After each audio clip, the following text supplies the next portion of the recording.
let's see where we are. I think we are streaming. Yes.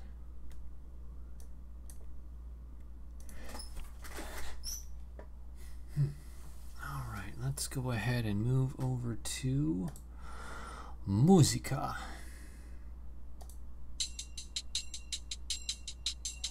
白岩学園3年 B 組の皆さん、こんにちは。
Okie doke. Today we're gonna have a surprise guest as soon as he pops in, which I'm pretty excited about generally. So let's see here. Let us see what's going on. Ah, look at that. Look at that. Can you hear me, boss? Okay, we're having a minor technical difficulty. So what I'm going to do is I'm going to get ready to transition over to the window cap.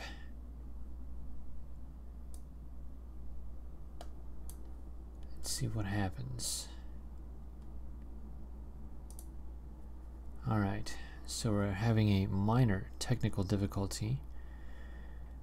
This is Mr. Julian Groiper hanging out, but unfortunately I can't quite hear him, which is a super duper bummer. Alright, well, as soon as he has his audio. Oh, wait, there's some kind of a thing going on here. Where are we? Okay, I can hear myself, but I cannot hear you.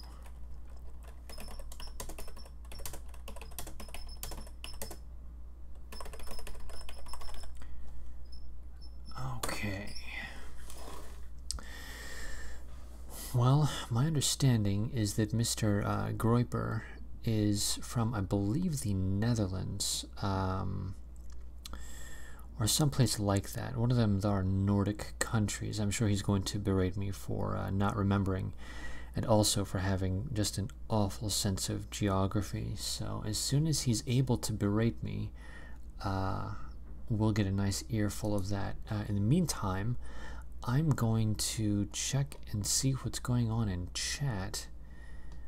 I see that we are okay. Everything is still quite young in the night. Yeah, that's right. It's Groiper night. I'm super bummed out because I really want to. Okay, he dropped out. He dropped out. That's a super bummer. For the time being, then I'm gonna go back to my main. Boom. Okay, as soon as we figure out what's going on with the technical difficulties. Oh, what a bummer. Looks like I'm not the only boomer out here. Okay.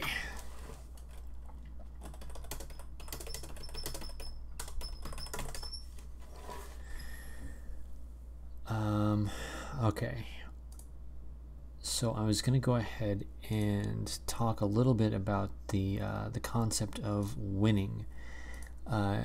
But apparently, I mean, that was going to be my standard topic, because I wasn't sure if Julian Groiper was going to be popping in. So I guess I'm going to, for the moment, talk about the concept of winning, while hopefully Julian Groiper figures out the audio issue, because I really want to be able to talk to him, because that'd be super duper awesome. At any rate, actually, you know what? What I could do? Okay, no. I've got a good idea. Okay, this is the new plan. This is what we're gonna do. I'm going to give the link over to a couple of people that I know, Mr. Faust and Mr. Sin. Check Twitter, and what we can do is we can have a nice, neat little conversation while we wait for Julian Groiper. So please do come on in. If this is going to be a fun stream for fun people who talk about fun things, then let's get the ball rolling. So there we are. Okay, very good. At any rate. Oh, wait a second. Julian Groiper, maybe, can you hear me? Okay, I saw some video that was very exciting, but I don't hear any audio. Okay, we're all still boomers here, so this is just a gall-darn travesty is what's going on here. Oh my god, it's such a bummer.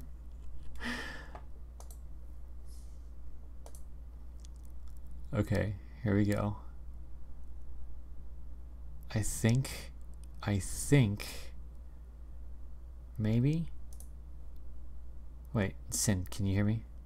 Can I hear you? Yeah, I hear you. You hear me? Okay, good. So we've got that one single thing taken care of. No matter what happens, we've got that one thing. Okay, I'm going to go over to desktop audio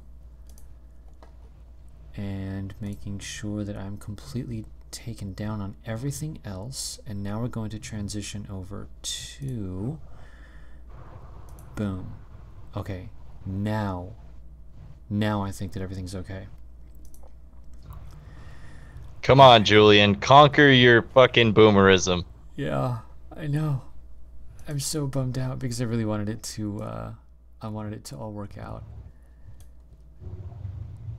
There's still hope. Don't lose faith. Yeah. Never despair. Okay. Yeah, okay. I'm trying to balance out the audio a little bit here. I think it's... Yeah, exactly. RIP ear goggles. Oh god, this is so lame. This is what happens when you just go ahead and like start streaming without knowing hell you're doing. All right, very good. Anyway, I was going to go ahead and talk about the concept of winning, and the idea here was that, god damn it, it's already like what, 10 minutes into the freaking stream. Oh my god, that's so lame. Sorry everybody. Sorry This everybody. this I'm a dork. Okay, moving on. this this is not hashtag winning, Eke. Yeah, I know. It's hashtag lame, but that's fine. I'm okay with it.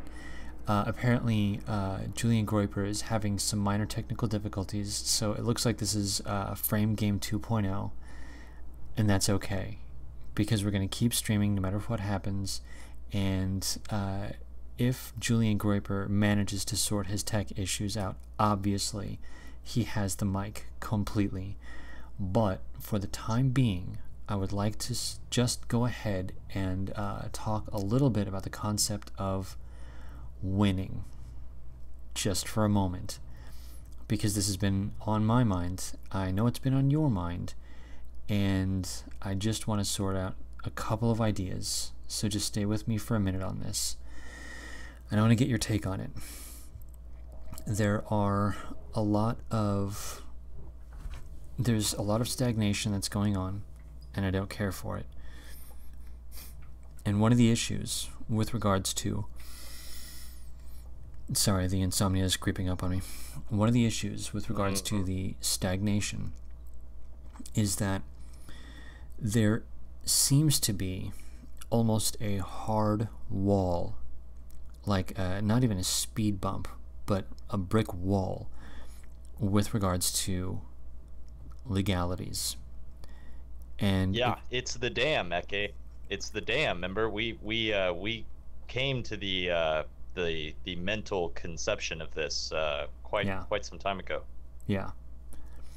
And I think that this is a twofold problem. It's my opinion that this twofold problem can be solved in two ways. Both are going to be on a much larger level. The first way is through simple non-compliance. Simply saying that you're going to disengage, and that's that. Now, of course, when I say non-compliance and when I say disengagement, I am not referring to sedition. I am not referring to anything that could be construed as Fed posting. I'm just talking about things on a purely conceptual level. The other is if one assumes that culture is a condition, a symptom, a byproduct of a natural outgrowth of genetics, then really all you need to do is think to yourself, well, so long as we end up in a majority position again, then we're basically fine. We don't have to worry about problems like legalities so much, because we will simply be in the majority. And we don't have to worry about things like disengagement, because the only reason you disengage from something is if you were out of control of that thing. But if we are in the majority, then we do not have to worry about disengagement. Thoughts? But Eke, what about the third way? No. But seriously though, but no.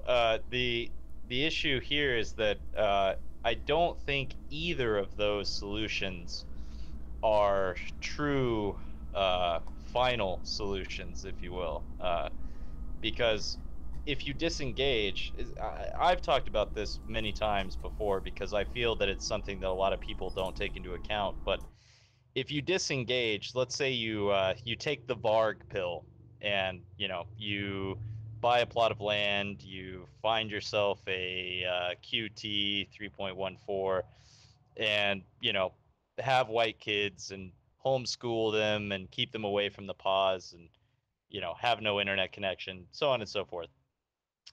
That does not change the happenings in the wider world. That doesn't do anything to affect what's going on in the government. That doesn't do anything to affect what's going on in the wider cultural institutions that many people would still be a part of. I mean, it saves you, the person in question, but what else does it do? And even then, does it really save you in the long run? Because people make out this meme. It's sort of a meme, but it's also a true statement, in my opinion, that diversity equals hunting down the last white person, and I think that that's really true.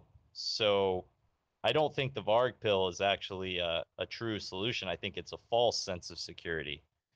And also, on that note, the idea of just going from where we are now, completely dispossessed, completely shut out of the real halls of power, so to speak, uh, in the halls of influence. How are we going to go from here to being in control of those things again? Are they just going to give it up? Are they going to acquiesce to some sort of soft demands from our side? No, they're not going to do that. So it was a goofy meme, but at the same time, I really do mean it when I say that there has to be a third solution. There has to be something that actually has a chance, not even a guarantee, but at least a chance of actually working. And that's what we have to focus on, I think. That's what we have to figure out, because anything else is going to lead, in my mind, to losing, and we don't want to lose, right? We want to win. So I yeah, have. those are my thoughts. Can you guys hear me? Okay. Yeah, I Cool. hear you good. What's up, guys? So that concept of winning and finding a third way, I think that third way comes from physical action in the real world. I focus on that a lot because I think it's significant in its potential to make changes and defend borders and boundaries and enforce laws. So, what we have is government, which supposedly has a monopoly on force, even though they give permission to communists to commit violence. So, really, what we need is control over government, influence, positions of power. And I look at media campaigns as a helper to that process, and I look at money as a helper to that process. But ultimately, what we're talking about is power, and having authority over the monopoly of violence. So, if we're going to make any changes, we're going to have to assume positions in government and make policy. Change the legal barriers in a sense.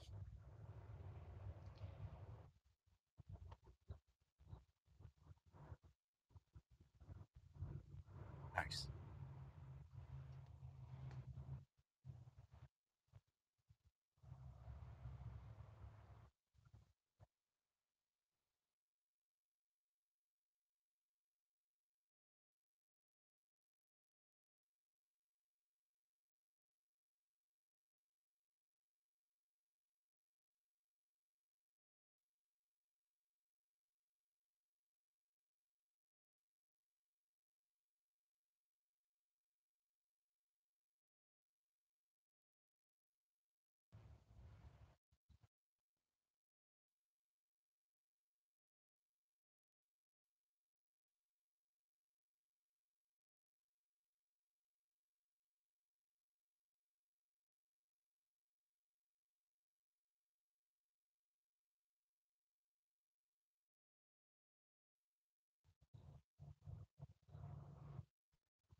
Well,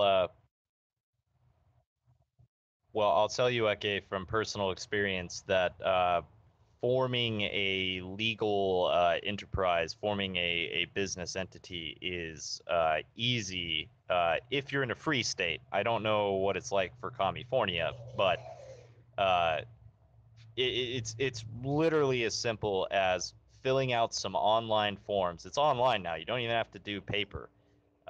Filling out some online forms, paying a small fee to the relevant, usually county or state level organization. It's usually state, and more or less that's it, man.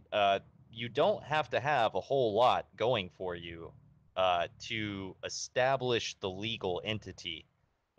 You don't need to have, people talk about startups and all the things you need to start up a successful business and all that jazz. Well, the key word there is successful, i.e., money making, profitable. To just have the framework, the entity, is extraordinarily easy. It's easier than you probably could ever think. So don't be intimidated by that because it's easy peasy. The other great thing is that you can form it and you can sit on it. There's no real expiration on any of that sort of thing. And so that's what I did. I filed the paperwork. I paid the fee. I've got the business name registered and held. And you don't have to start up any sort of real operations. The hardest thing to do is if you want to hire employees. You have to file the paperwork with the IRS to get the employee identification number. But even that's just more of the same. It's just electronic file filing, form filing, and maybe another little fee. I think the IRS always needs their money, but nonetheless, I cannot stress the point enough that if you have any interest whatsoever in forming a business or an entity of any kind, it is extraordinarily easy to do. Amen to that. Same thing with running for office. It's a lot simpler once you wrap your mind around it. It's just getting into the right mindset a lot of the times. I think, man, like people complicate things as an excuse to not take action. So. Very briefly, I want to go ahead. Apparently, while I was talking with you guys heard me, but it wasn't going through the sound system. I just want to come back and reiterate the concept, which was simply that. Oh, wait a second, Julian Graper's here. Okay, I want to finish my idea, and then I wanted to introduce Julian Graper. The thought process was simply, we need to just get one foot in front of the other and just begin doing things. We have to start doing trial balloons, and all of these intellectual exercises are great, but we just have to start doing things. Even though we're going to fail initially, we just have to start doing things, expecting that A, we fail, and B, we get stronger, and that the things we do later on will succeed, but only when we realize what we're doing wrong and how we can hone things so that we become super successful, and that only comes through experience. At any rate, Julian Graper, how's it going, buddy?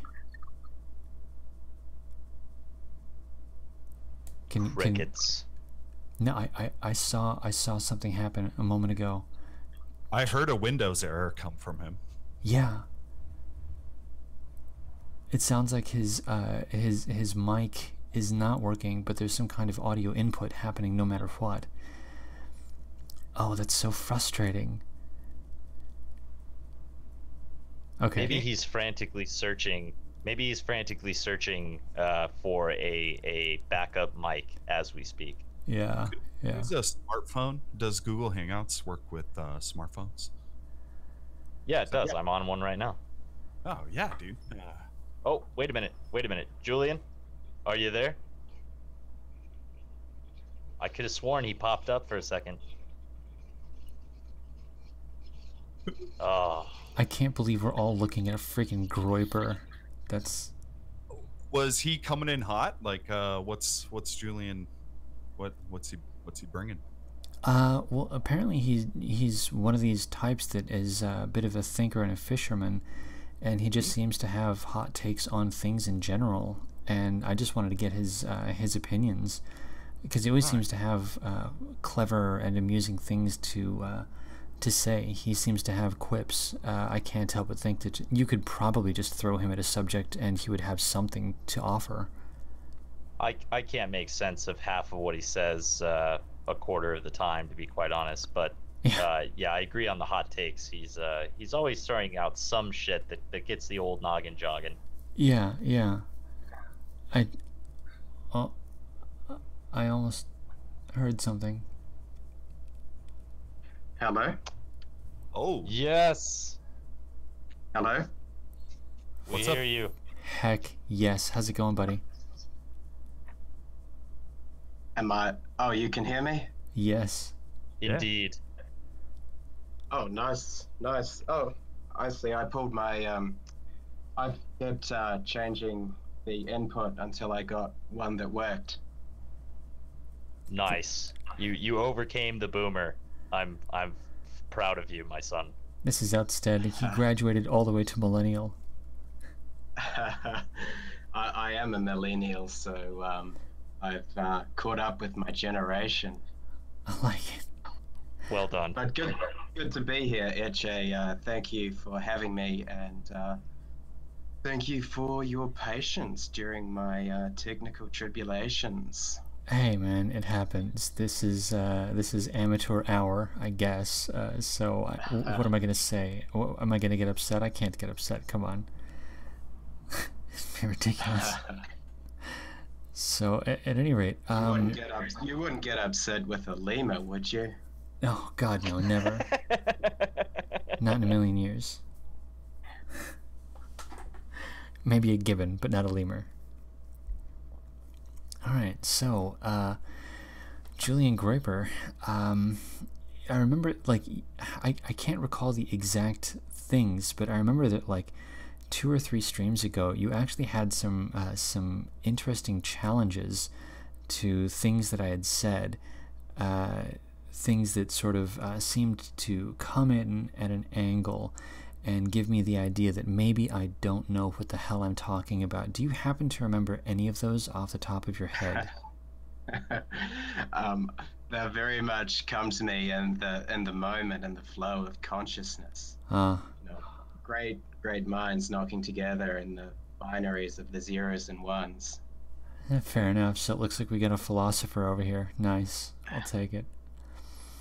All right, fair enough. Well, then, that being the case, do you care to weigh in on the concept of going from a static to a winner? I didn't catch any of the conversation before this moment. I was completely focused on the task of conquering the inner boomer. Nice, nice. The spiritual boomer within all of us. Yeah, actually, you know, God no, damn it! It's a battle we all have to fight. I just realized there's a really neat take in here when you stop and think about it, which is the tenacity of Julian Groiper is exactly what we need and what we want, because there was a problem and he decided not to accept defeat. He was like, no, I will overcome this, and god damn it, he did. The autism. So yeah, I'm into it. Okay, so I guess we'll do. That's the lemur mindset, my friend. That's right. Just keep climbing. Yeah, man. One paw in front of the next. Okay, so I guess I'm going to go ahead and, as quickly as possible, I want to catch Julian Groiper up to speed and just get his... Actually, no, you know what? I have a couple things that I have to do right now. Sin, could you catch Julian Groiper up on the conversation, and I want to get his take on it. Oh, Lord. All right. So, essentially, we are discussing how we move, as Eke put it, from the static, sort of spinning the wheels, stuck in the mud rut that we seem to be in currently. And when I say we, I'm kind of referring to not just us here, but the greater movement, the dissident right, and all that. But we were basically saying that there's a couple options. We can either disengage from the greater system, accepting that it is too compromised, too far gone, however you want to put it, there's essentially no way that we're going to be able to regain any significant control of any of these outstanding institutions, and so therefore our only option is to peaceably disengage and quit feeding it, essentially.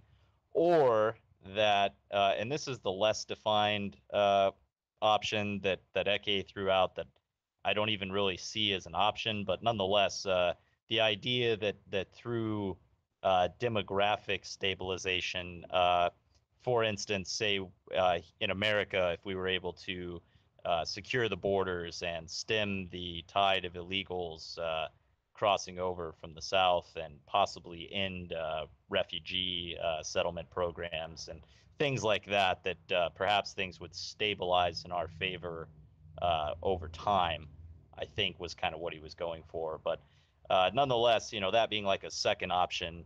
Uh, and then I threw out the third, which is a question mark. The third position, if you will, is something that we have yet to define, but would be an alternative to either of those. And that's kind of where we're at. So the main point here is that how do we win, Julian? That's kind of what we're really getting at, is how do we win?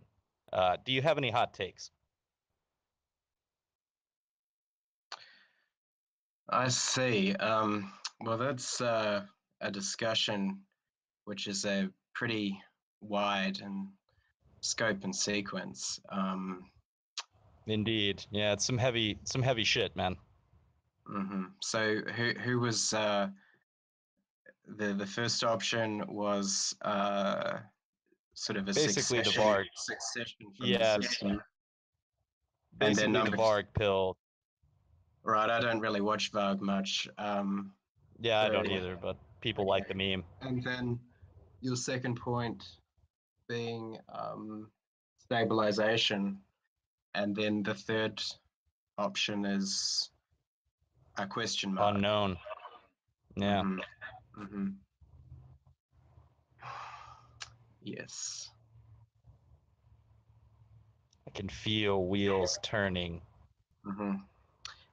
It's in order to approach such a question, we have to be exceedingly frank with ourselves. First of all, we are a small and impotent minority who are reviled not only by our enemies, but often by the demographics for whom we are fighting.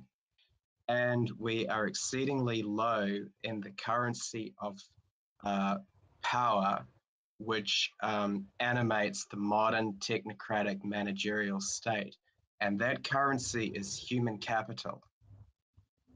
We do not have the sort of people in the sufficient quantity and quality who can actually penetrate the bases of power, the real bases of power in the modern state at the moment. So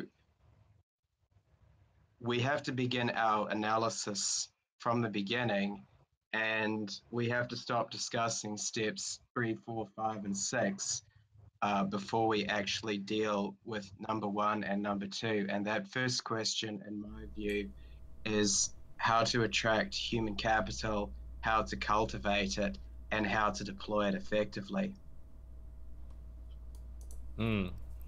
Yeah, I really like that. That's the hot takes that we brought you on for sure.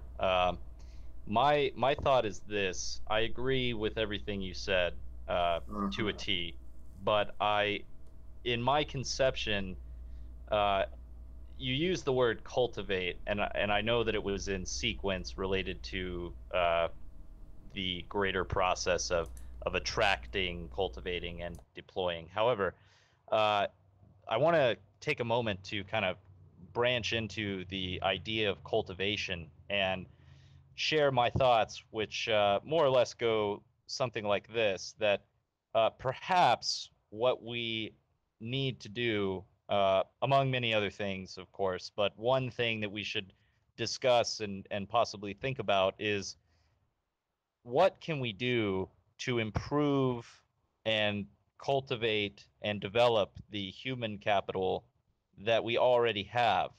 And what I mean specifically is, how do we make each and every one of ourselves better than what we are now?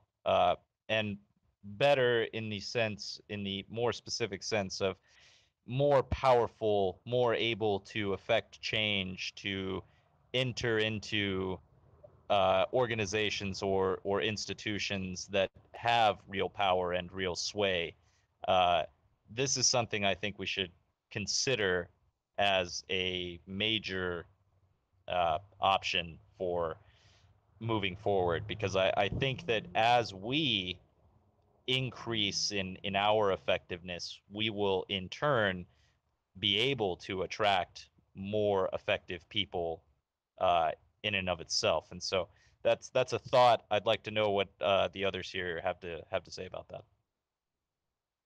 Well, I look at what the Democrats and Republicans do, and essentially what they're doing is indoctrinating children and grooming them into their ways as they grow up.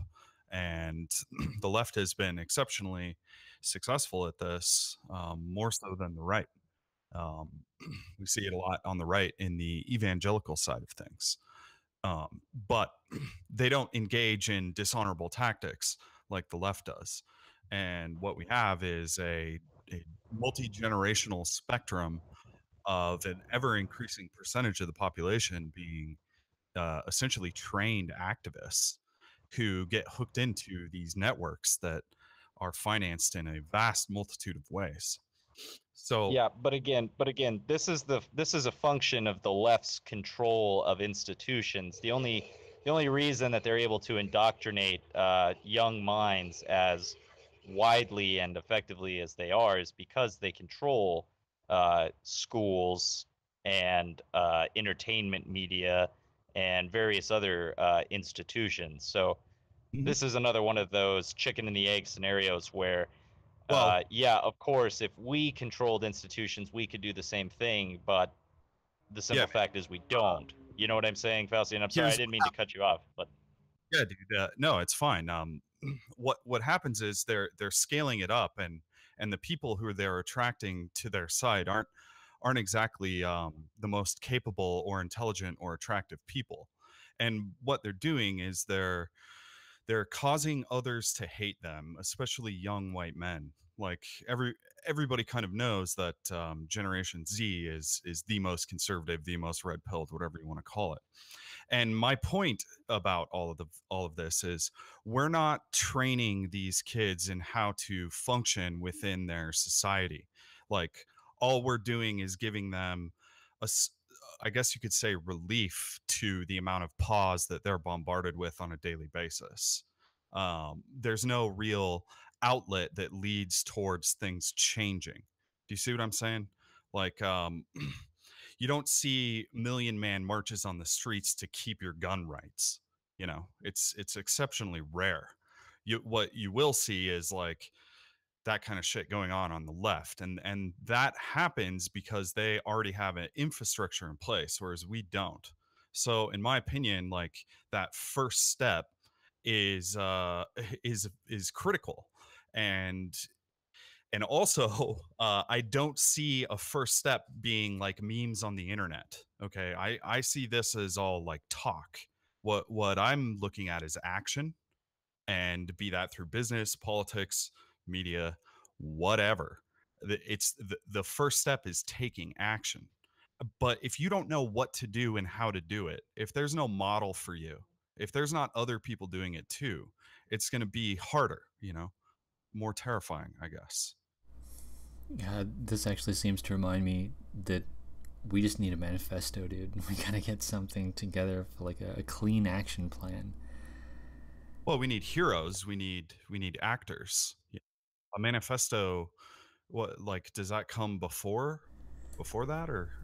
You know what? You might be well, right. Faustian has a point. Who's going to pay attention to a manifesto written by some random, Anon Oh my who is no God. longer Anon after that?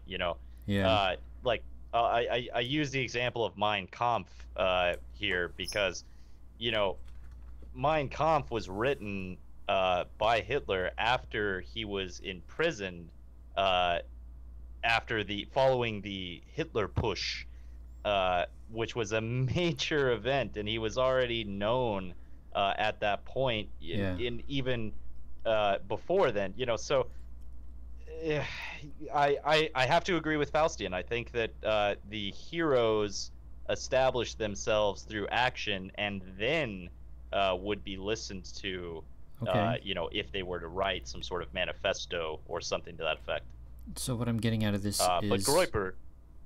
Oh, sorry. Oh no, I was just gonna say, I'm only getting the idea that one foot in front of the other. We have to find a beer hall and start some shit right now. I'm joking. That's Fed posting. I'm just kidding. That was a joke. Moving on. What were you saying? Well, I was gonna see if Groyper has the hot takes we're looking for here. Sure. Comparing the contemporary era with that of the Weimar Republic is fundamentally a non-starter.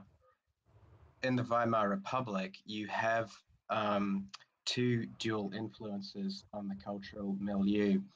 First is the shock of World War I, this mass eruption of the machine into the human world. You see this in the writings of Junger, right, where it's war like never before. And this had a catastrophic effect on the German psyche, and particularly on those German soldiers who returned. This fuses with the legacy of memory within a living generation of a time before that war in which social bonds were more organic, the Industrial Revolution and its consequences were less advanced. And so you had a state of culture which was extremely fertile for a mass movement led by a vanguard of action and intellect to come to power. And that's ended up, it ended up what was happening. Now, I'd also qualify this by saying that the success of the NSDAP was dependent upon the conservative elites giving way to them. This is none of those three factors are present in the current year. What we have people who are completely disjointed, disconnected from any memory of what the West was like traditionally. Secondly, they have no great trauma within their generation. And thirdly, the right wing, the center right, has no interest at all in giving way to nationalist forces. In fact, they fight them more vociferously in some cases than people on the left, because they're controlled by oligarchs and donor money and the chattering classes. So no, it's not going to be some intellectual vanguard or heroes of action that come to power. The culture just can't sustain that. If you want to, well, we've had such a fraying of social bonds and atomization that we're in a behavioral sink, and really you can't stir the masses like you once could. The age of the demagogue is over. So it's like in Brave New World, where they're all doped up on Soma. Well, what's the Soma of the current year? It's consumerism. It's the internalization of consumerism, where it started to eat away at the personality. Those kind of people are impossible to move. They can't be marshaled like they could in the early 20th century. So these appeals to heroism, I'm afraid, the background conditions for them to work are gone. That's my view. Well, I don't think they're gone. I think they've changed. Things have evolved, and the technology has had a significant impact. You know, like comparing what happened in Germany before there was the internet, and when there was like less than half the people on the planet than there are now, is it's a completely different situation, and I don't think it's applicable to this situation at all. So Yeah, But well, that's the model Finn is drawing from when he talks about men of action. I mean, unless I could be wrong, but I well, mean, hold on. Yeah, no, hold on, Faust. Give me a moment here. First off, everybody needs to listen to what Groiber is saying because it's 100% accurate. I've never heard anyone put it so succinctly before. I've had many of the same thoughts, by the way. I would agree to everything you've said. The caveat I would make is that the sense of the world being in flux, as it was during the say the 1920s, and even before, but let's just use that as the example, is somewhat analogous today. However, that being said, uh, I would agree that the soil is much less fertile, and there is more issues at play. The way that I conceive it is not so much the populist rise up, mobilize people, the heroism, men of action coming to power model, as you say. I would agree is problematic, for lack of a better term. But I think that we need to look at things from a slightly different angle. The angle that I would say is that it is possible to do more with less today. And what I mean by that specifically is that one man or a small group of men can acquire more wealth and therefore influence in a very short amount of time today than they could have in the past. And so the way I see it is that the path to power today is very much corporate as opposed to populist, because there are so many zombies out there. There are so many somad people that are immobilizable, if that's a term. I don't think so. It didn't sound very good, but nonetheless, you get the point. Uh, and so we have to look at how we can accomplish more with less. And I think that starts by taking advantage of what is different today rather than seeing it as a negative.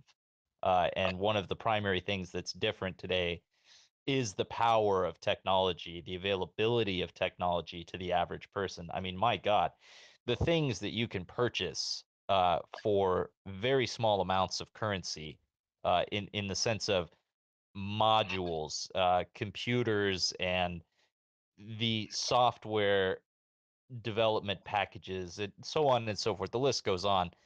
It boggles my mind sometimes, and I think that if it were properly capitalized on by forward-thinking people, we might be amazed at what could be achieved, not just economically, but also more.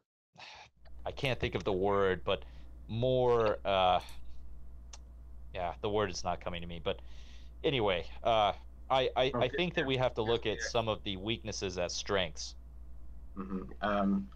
Sure. Well, could you give me a concrete example of something technology could achieve? yeah, I can. Well, Give you a real well, world. yeah. Go ahead, Faustine. Go ahead. In 2007, I organized over 1,000 people in a not so large town to swamp the city with Ron Paul propaganda, and had dozens of us running for local office and dozens of us winning. So there's an example of organizing through the internet in a local community, getting something done. Sure. That does. I mean, Ron Paul though is within the. He's within the Overton window of acceptable politics. We were labeled terrorists by the FBI. What are you talking about, dude? Every mechanical action was taken within the Republican Party infrastructure to prevent and steal from Ron. So, oh, sure, because they didn't want pool bots on the floor disrupting their lovely convention. which is Yeah, but the whole of American society as a whole, particularly on the right, doesn't regard Ron Paul or his base in that way. I mean, you cannot compare Ron Paul to the sort of dissident right politics which circulate in this space. I absolutely can, and a large number of the leadership, quote unquote, or figureheads within this movement all came from the Ron Paul days, myself included. And I know for a fact that I'm not alone. Plus, we won seats of political power and were able to exert our influence. Yes, well, the libertarian to alt-right pipeline is a psychological discussion in itself. But the fact remains that libertarianism did have a degree of acceptability among a certain critical mass of American society. The elites or the apparatchiks within the Republican Party may not have liked it too much, but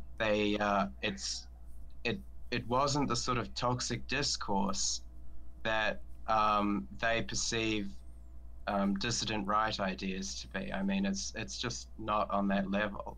Dude, I'm telling you, because we were nationalists.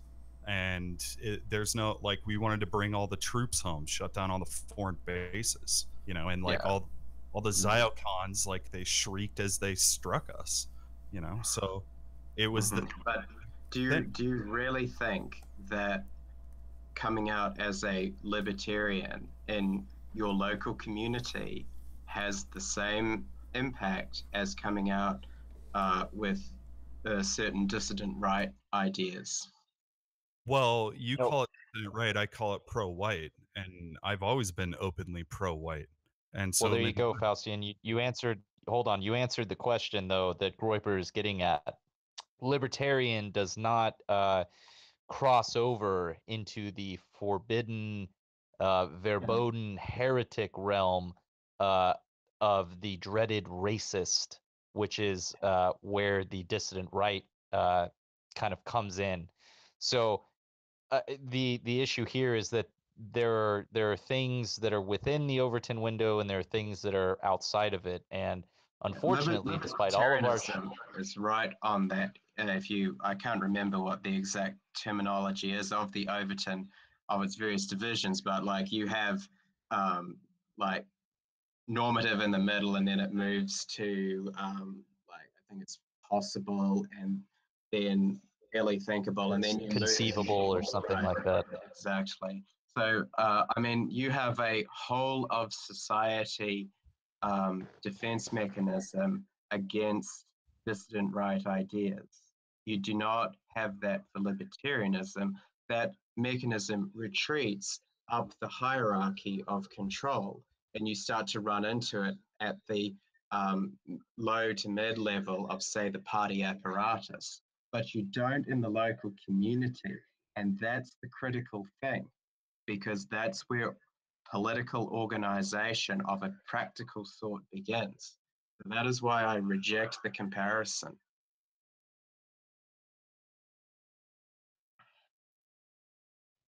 Anyone have any thoughts? I'm saying that comparing Ron Paulites circa 2007 and 2011-12, comparing them to the dissident right is accurate. And my point being is that being pro-white and being libertarian was like explicitly known. It was like a joke. It was something that people made like obvious remarks about because it was 99.9% white people doing this. You know, it wasn't the I mean, isn't this a well-established talking point on the alt-right? I mean, I remember this back in the day when I was getting into it, where you had figures talking about going, oh, I mean, we can just put libertarianism to bed now because all it was, it was a kind of discourse in which white people could object to ethnic minorities, but within the terms of a universalizable and thus non-discriminatory codification or way of referring to these issues. Yeah, it was implicit versus explicit. Right, right. And you also had true believers. There's a lot of true believer right-wing libertarian spurgs. Same on this side though, you know, and I would argue there's more of them on this side than there ever was back then, because our numbers weren't as big back then. I would say that in comparison to the Ron Paul side of things, the alt-right or dissident right, or however you want to call it, the pro-white right, they're probably twice as large, if not more, than what Ron Paul had. So I think we've seen incredible gains, and we've seen like our memes like have a serious impact in the culture, to the point where the left has gotten so hysterical over our mere presence that everyone's a Nazi now, even the Civnat cucks, you know. So we've made a lot of gains, and I guess what I'm looking at is like how to capitalize on those gains in the political arena, which ultimately is what we need in order to sort any of this out. If we don't have control over the gears and the machines of power, then we can complain all we want. They'll just shut us out. You know, they could, you know, make up shit about us. It doesn't matter, right? Because they're in control. They write the history. They brainwash the children, etc. So, you know, yeah, man. I guess that's my point. I do want to hop in. Yeah, go ahead, Etcher. I just for a moment, I do want to hop in. I think it was Mark C in the chat was saying something about how. Oh god, I can't remember the exact phrasing, but it came. The impression that I got is that we are not actually in a situation where we're so far gone that people are not going to be able to see heroes and view them as being something to be modeled after, be inspired by, or whatever. It's true that we are in the middle of a heinously consumerist society and whatnot, but I really want to get this single idea out there because I genuinely do believe it. I was super paused, and I was one of those consumers. I was apathetic, and I didn't believe in much of anything, and it was horrible. It was a freak show. It was depressing and mania-inducing. I did not care for that experience in the least. And over the past, 5 years, my sanity has increased and my belief in the thing has increased. The idea that I'm going for here is that, yes, we do live in a super-duper nihilistic society, and it is lame, and it's true that we don't have quite the access to human capital, but I think there's a larger program going on, and not one that's directed, but one that's automatic. Sort of like how there are those populations of, I think they're frogs or something, where if you have too many of one sex, they'll actually switch, they'll flip to the opposite sex so that they can start breeding again. Or like how locusts, they're normal grasshoppers until they rub their legs enough times, and then out of nowhere they become these horrible demons. And I think that this is sort of, I think this is kind of what's happening right now with Gen Z, where they've been exposed their entire lives to such depravity that they have no choice but to respond to it, and to respond to it realistically. And one of the things that you had said, Julian, early on was we must take a serious assessment of where we are. And I think that this is a part of the assessment that we must take into account. The fact that people are capable of changing, and we are capable of changing for the better in what seem like spontaneous ways, but maybe there are larger mechanisms in play. I just wanted to throw that out there. Does anyone have any ideas on that? Well, in my conception, where we are is unfortunately 15 seconds to midnight. It's an unfortunate thing, but the reality is that we are so far behind the curve that everywhere we look, we see brick walls. Everywhere we look, we see the potential paths cut off. The issues that we face are damning to such a degree that some people simply refuse to even engage with it, because why would you go wrestle with that terrifying monster if you don't have to, especially when you look in other directions and you see people offering you seemingly pleasant alternatives, if you just sign on the dotted line, of course. So an honest assessment is a terrifying assessment, and that it does not help us, particularly No. when, as Julian pointed out, one of our biggest issues is that we need to be able to attract, the key word here being attract, implying a quality of attractiveness, more and higher quality people. And the answer to that question is the $1 million, it's the $1 billion, the $250 question.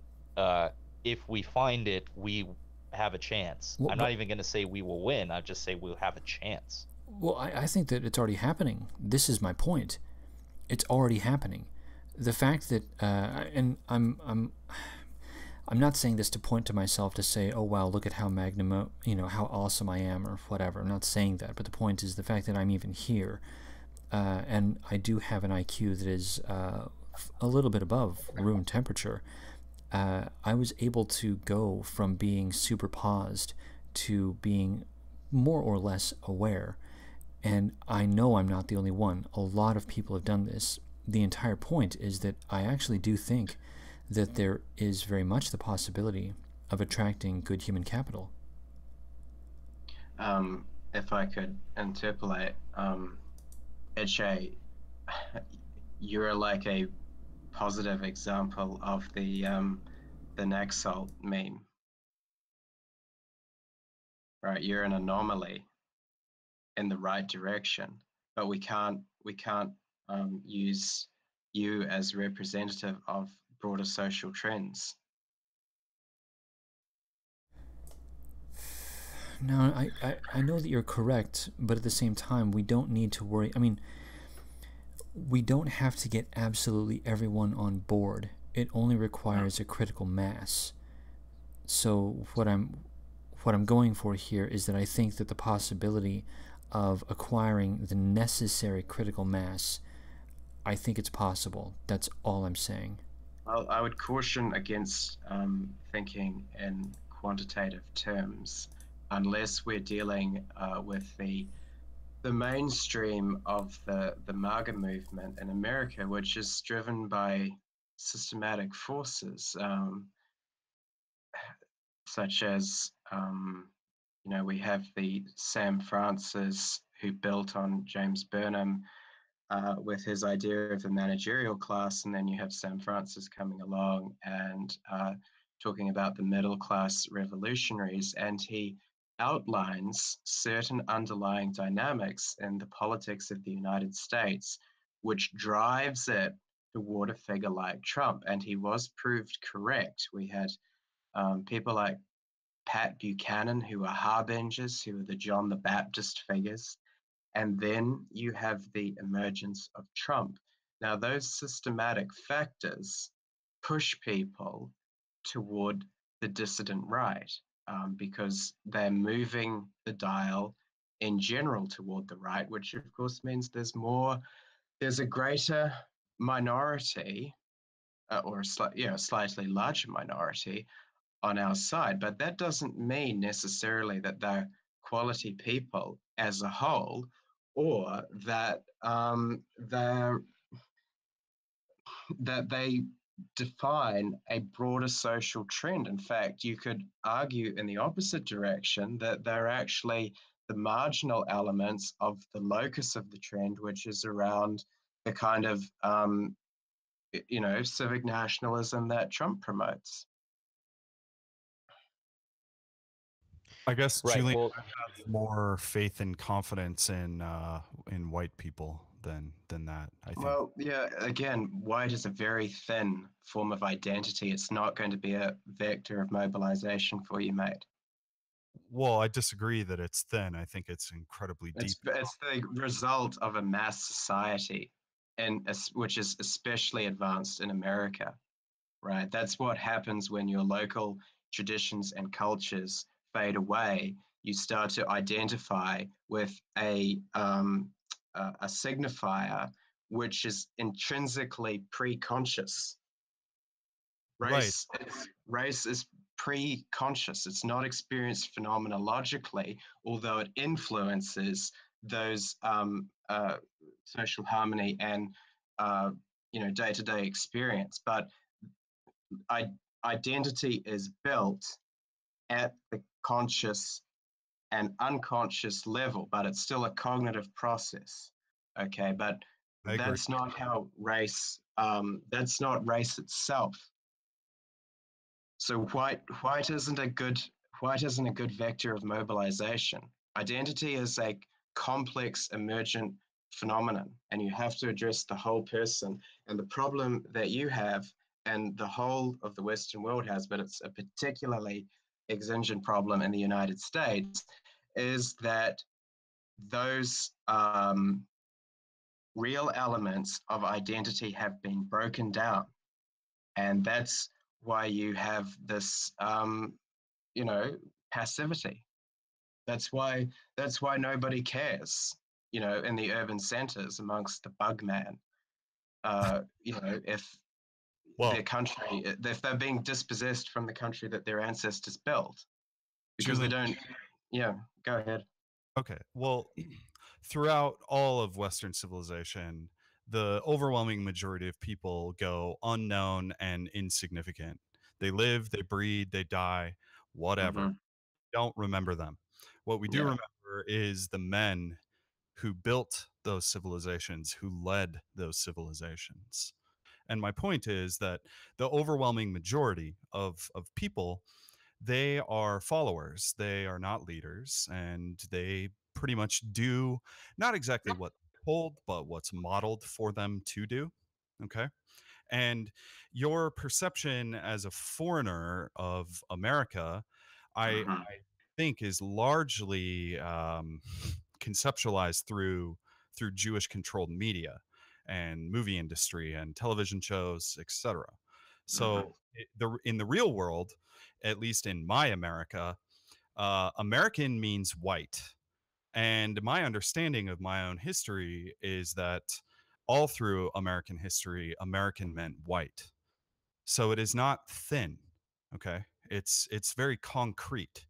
And part of that America was saying fuck you to the Jewish controlled British Empire multiple times.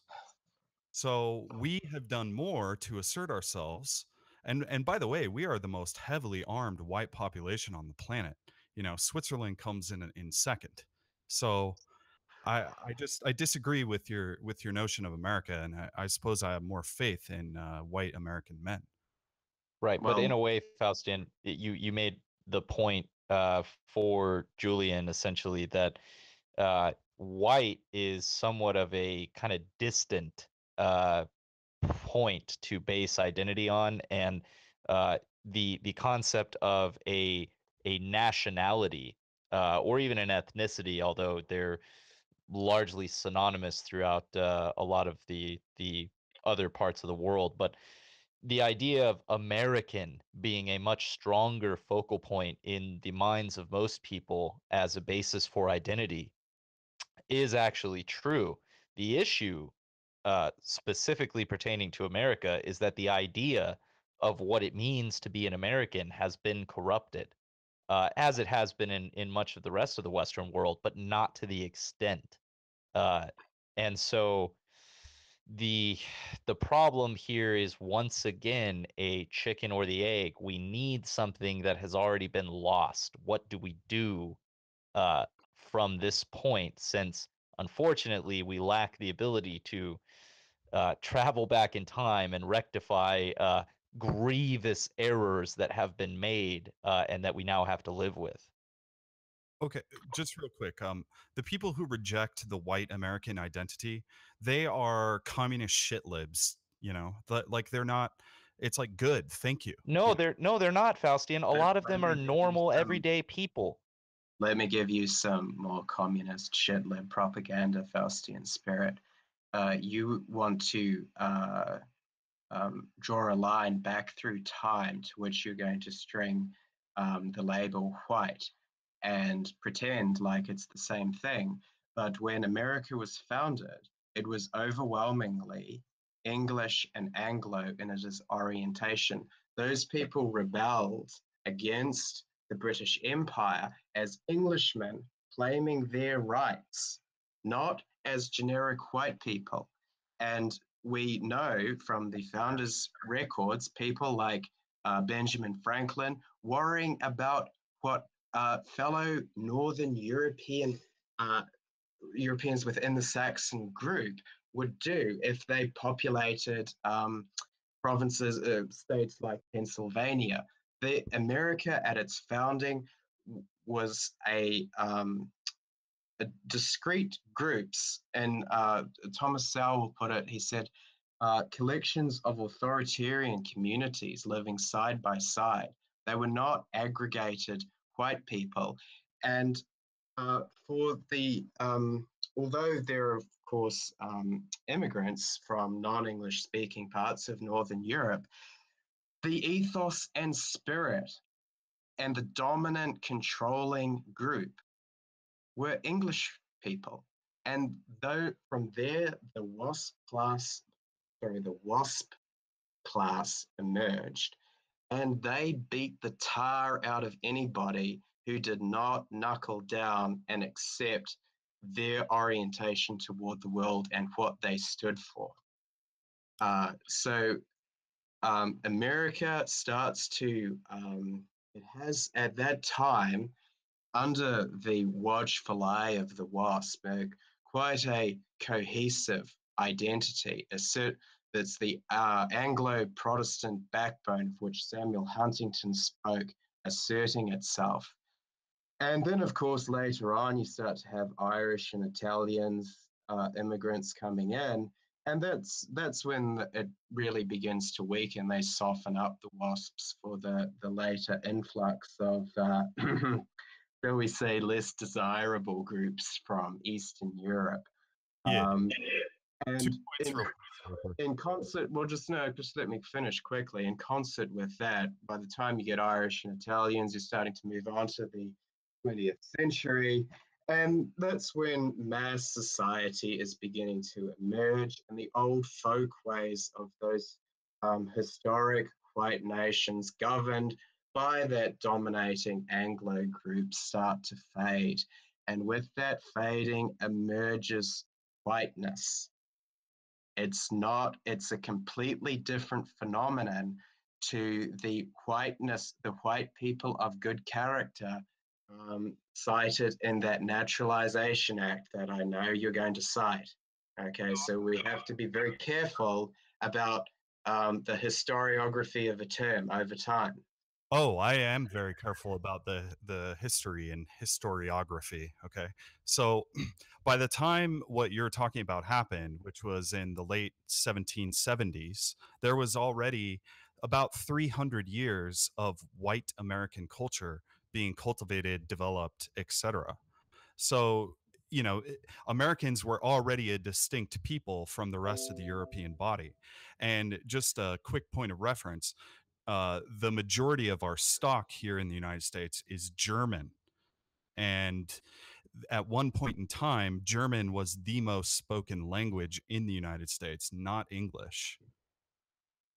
But we know which group was ascendant. What's that? We know which group was ascendant in the end. I mean, uh, the Germans are the most well assimilated white minority in the United States. Well, yeah, but even still, man, there are, I guess you could say, homogenous white subspecies spread all throughout the United States. But And even so, this doesn't help your point. All it proves is that there were, as like Thomas Sowell, who is a civic nationalist, deconstructionist. an African American gentleman, a scholarly African American gentleman.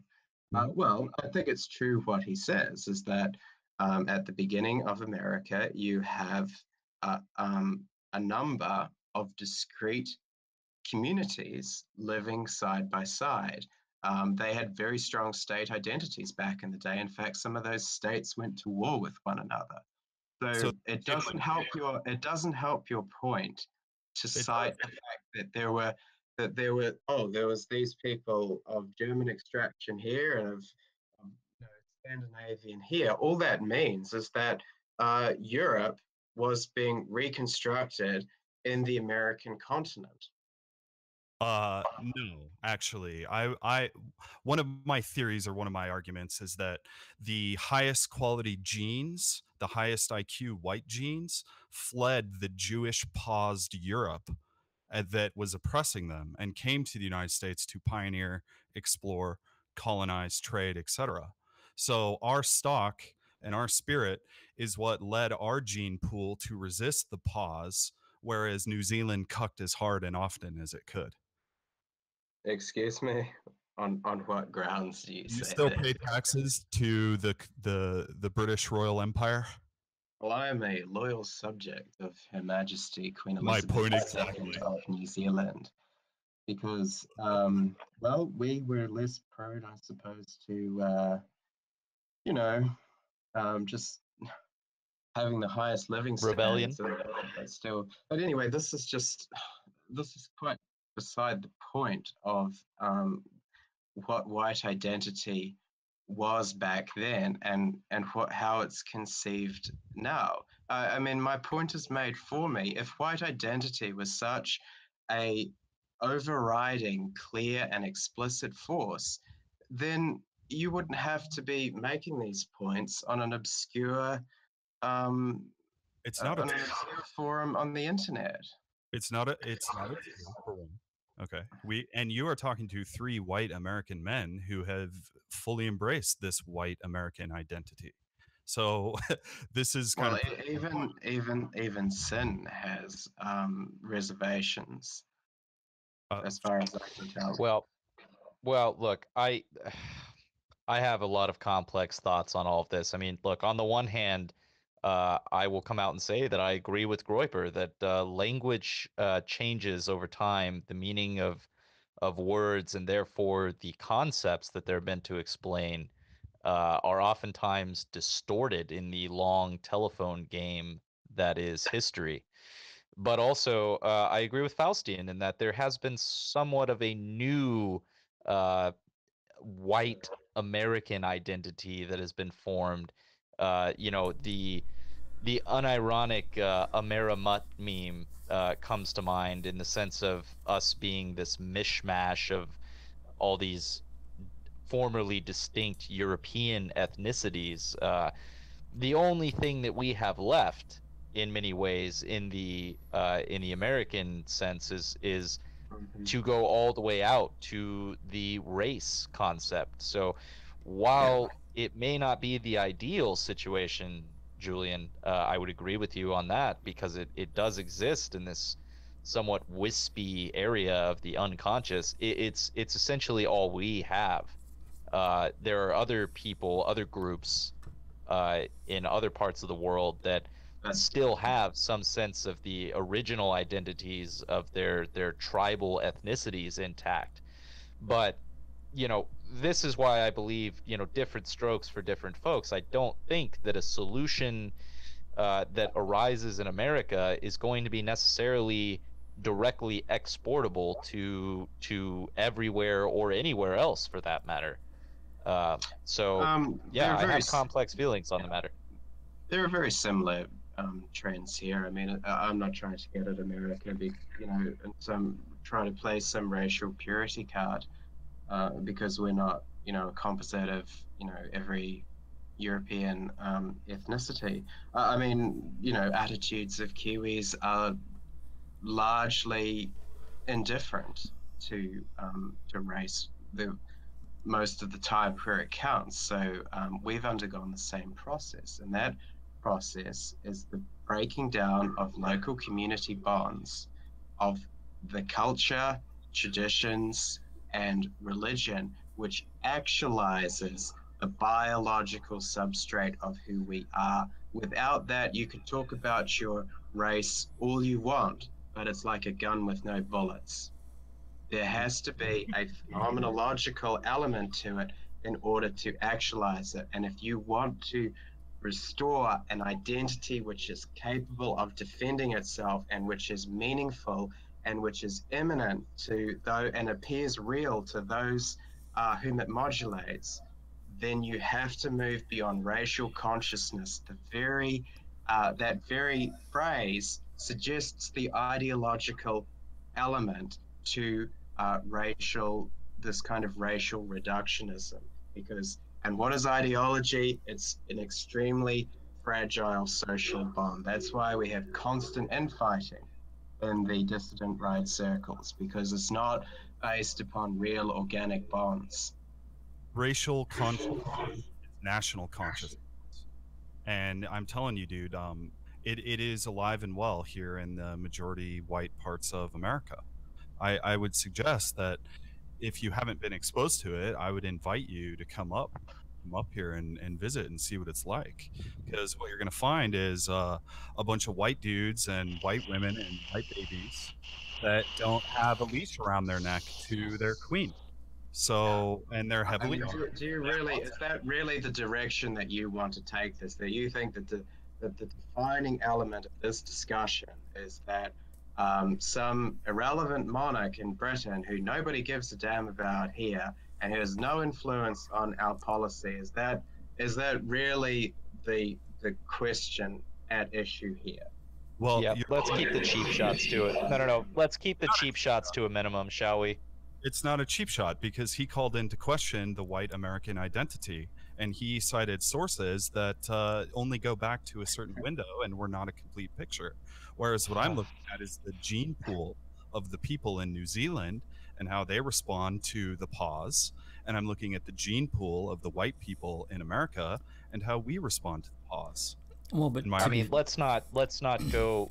Yeah, I'm sorry. Yeah, go but ahead. I mean, to be fair, even those of us within America, especially on the coastal cities, Los Angeles, New York, Miami, we are all inundated with the pause to the point where even I, and I'm a contrarian, I'm one of those people that says no to everything. Even I ended up being influenced by the pause to a very great degree. So even though I may have some kind of, I don't know, go against the grain quality about me or whatever that finally did result in where I am, the point is only that it's the rot has set it in to the point where even in America it's pretty bad in certain areas.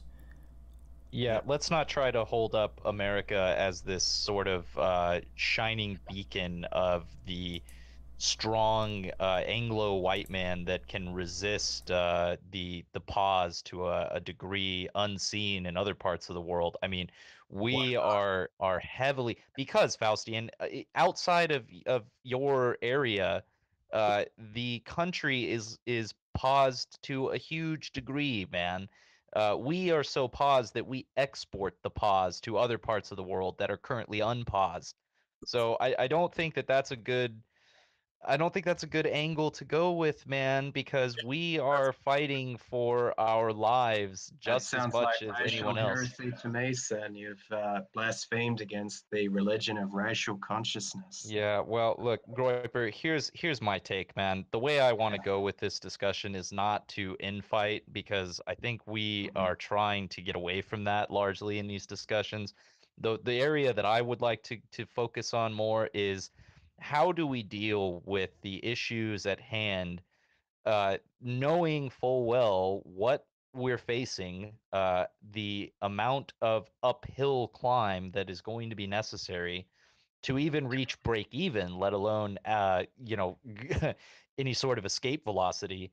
And the direction that I continue to the direction I continue to go in my mind is, I think that we need to leverage the private enterprise networks that exist. I mean, especially in America. This is another American centric position.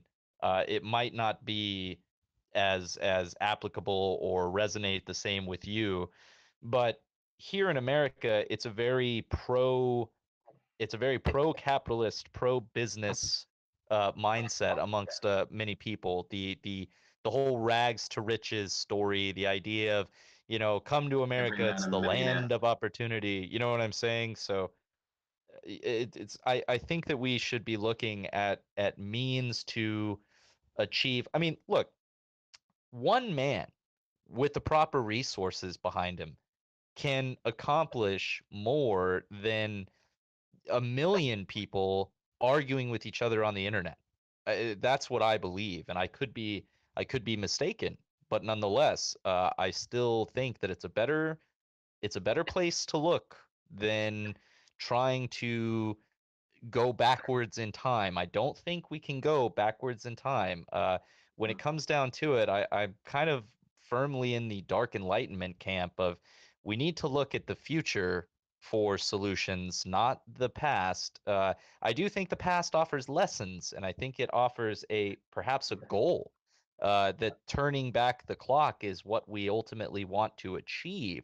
But how do we do it? How do we get there? I think is going to require some genuinely new and innovative thinking. Right. Okay. Well, yeah. Let's look at the present. Now, my concept for this is that rather than going back, we need to uh, we need to go deep. We need to access a generative discourse, and that really cuts out the problem of LARPing, because you can connect to something authentic. And in order to do that, you have to really, I think it is very difficult in the type of society that we live in. So it is very important to concentrate on making sure your social connections stay stable, and because they're the anchors on your personality, and they're what allow you to actualize yourself. But beyond that, we have to find ways of talking to, receptive people, like Trump managed to do. When you look at those Trump rallies, you see the enormous amount of energy released, because the people, when they heard him, could hear the corpus of the past. They could see in Trump a reflection of themselves, and that is why they responded in that visceral manner. So that's my view of how to solve this debate we've just been having over, what identity is, and how it functions, if we can all agree to working toward the conditions of authenticity, rather than just intellectual concepts of who we are, then that provides a firm and stable basis for the kind of cooperation that will be required in order to move forward in a positive direction. How? Well, I just want to. Oh, I just wanted to ask, how would you go about fomenting that, Julian? Do you have any ideas? Yeah, sure. I think if we're talking about the dissident right, then the way you do it is by just become very involved and an enthusiastic member of your local community, and you'll be looked to as a leader, and you'll also reap the benefits of expanding your social support system. So it's very simple things like that we need to be doing at a mass level, I suppose. Well, when I say mass, I mean in every instance that we can find, because the aggregate effects are quite large once you've once you start habituating that. I'm sorry. I find that is a fundamentally unsatisfying answer to the greater quandaries that we face today. I mean, look, going back to the Trump situation, I see a lot of people bring up Trump as a example of what to do or how to follow it. Would Trump have been able to do what he did were he not a successful billionaire businessman and celebrity with decades of immersion in the popular culture, the mind of the average American? Would he have been able to finance his campaign in the manner that he did against the entrenched powers of finance and media? Would Yeah. any of that been possible had he not already been the person that he was? I mean, that's the issue that strikes me every time someone mentions Trump. It's like, yeah, he was a mega powerful real estate tycoon billionaire. Do we have any more of those laying around? Has anyone checked? No, you're entirely right in that diagnosis. Trump's independence was a key element of what got him elected. And his power, his wealth and power. His wealth and power were what led to his independence, which were what led to his victory. So the But let's issue that not I have, forget that that's also a result of systematic forces. Trump uh, walked into a political environment which was absolutely ripe for his candidacy. yeah, this is true. He had great timing as well, and he said the right things. He did everything right, Mhm. but he had to have the prerequisites down. And if we look at it honestly, it took him, it took decades for him to arrive at that position. And also, he started, as people have pointed out, oftentimes detractors. He started out with a nice little helping hand from a wealthy family, and so Trump was aristocracy. He was already a prince among men, and Mhm. he simply stepped up to the plate. The issue we face is that we are not princes among men. We're just some guys. We do not have successful business empires from which to draw resources from. We do not have media companies or even just media engines of any kind under our control with any significant sway. We're fumbling around in the dark with very little to actually show for any of our efforts. And this, my friends, this is the Mhm. fundamental problem that we need to rectify in my conception. And the problem is that we don't have decades to build up our forces. We don't have decades. We have years. I firmly believe that we only have years to operate before things really truly hit the fan. At least in America. Again, this is Well, a this is an I get America no, centric. I get the gravity of the situation. In my country, 90% of the people would have voted for Clinton. So I'm not looking at rosy prospects either. And we are a rapidly diversifying country. The upper half of the North Island is turning into mega city one, and the largest city in New Zealand is already majority non-white. So I know where you're coming from, but yeah, I mean, what we need to be able to start doing is we have to start doing the simple things right before we start dreaming about the larger questions. It's like the parable in the Gospels about, he who is found faithful in small things will be rewarded or, given responsibility for greater things. And this seems to be the cognitive leap that we keep making, is that that these initial steps can be skipped, but they can't. And the way I'm getting a bit tired. My brain's getting funny, but go ahead. I just wanted to ask you, what do you think a good first step would be? I mean, I understand skipping the first, second, third, whatever, but what about first step? What about just focusing on that? Well, okay. Well, I don't.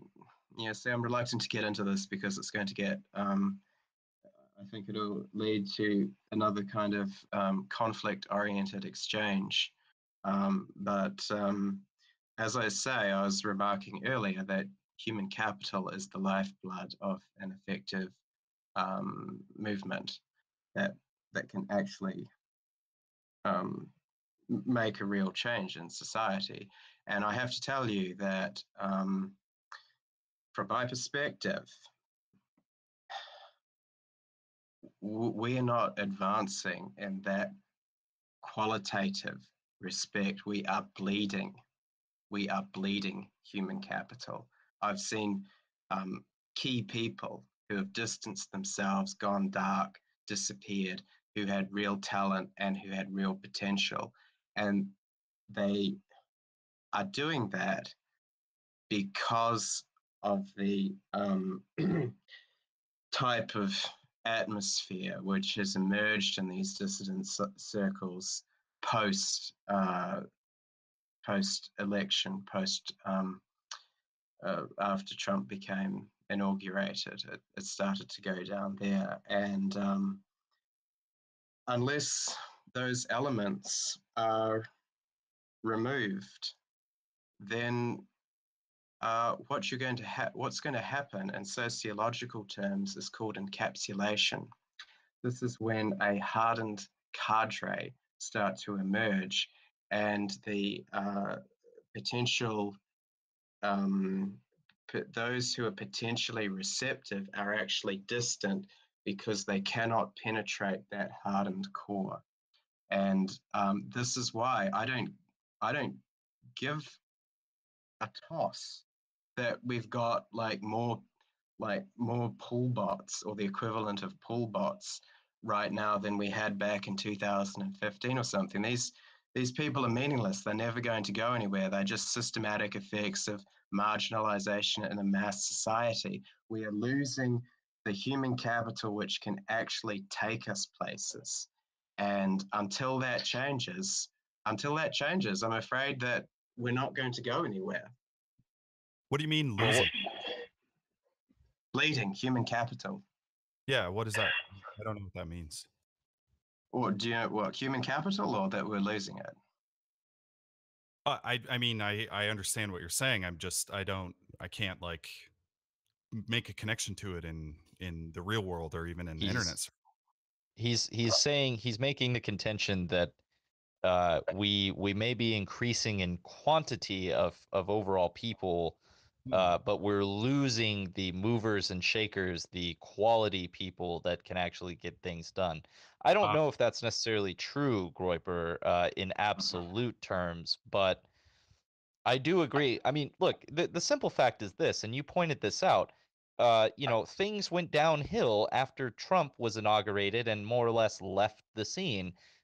Who knew? Turns out that leaderless organizations don't function very well. Who'd have thunk it? Hang on. What happened when Trump in dissident right circles, the alt right I use the term dissident right now because I don't want to associate myself with alt right anymore.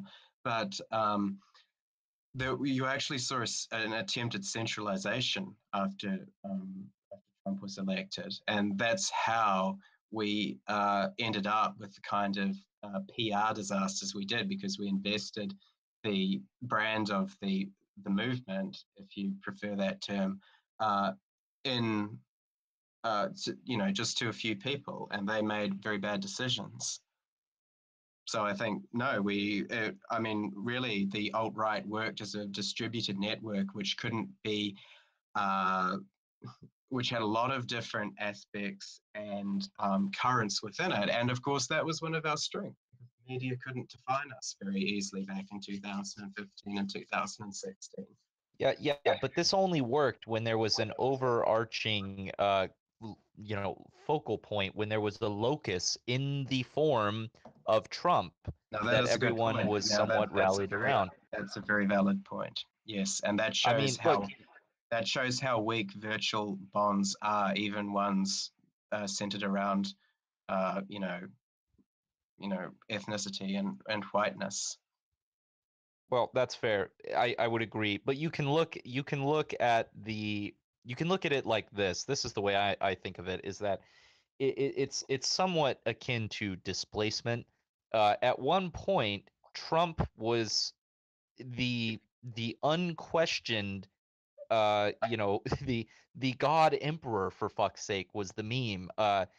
He was so large that there was no perceived need for any other sort of leaders to fill any sort of void. The void was completely full, and so you had the distributed network, leaderless sense, because there was a figurehead leader. There was a time, and there was a pre-Trump alt phase to the alt-right, because I think it was Gottfried who first coined the term. I can't remember the exact year, but it certainly wasn't 2015. We had I think it was 2 or 3 years.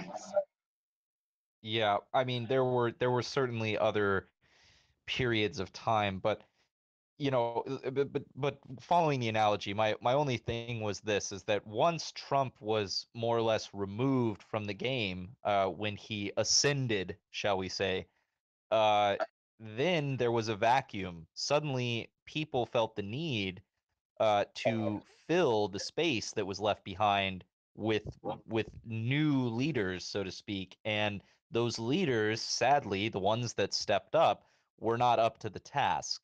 And we're reeling from, as you pointed out, poor decisions and poor strategic and tactical leadership. And I agree with you wholeheartedly on that point.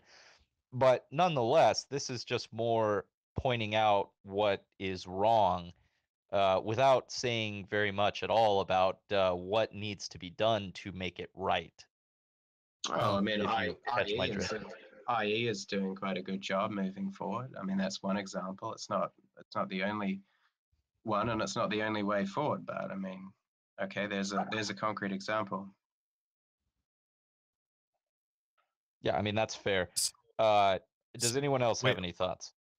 Yeah, dude. When it comes to what you were saying about what was that last point that you made? I'm sorry, I lost it.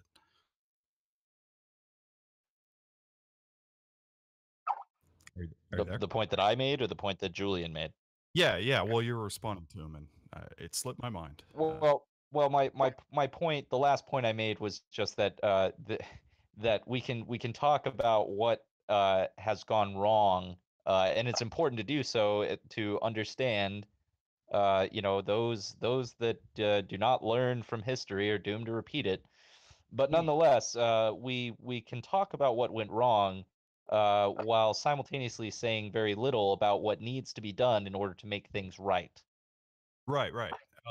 I think what Gripper brought up about Identity Europa, like I look at that as like that first step kind of thing.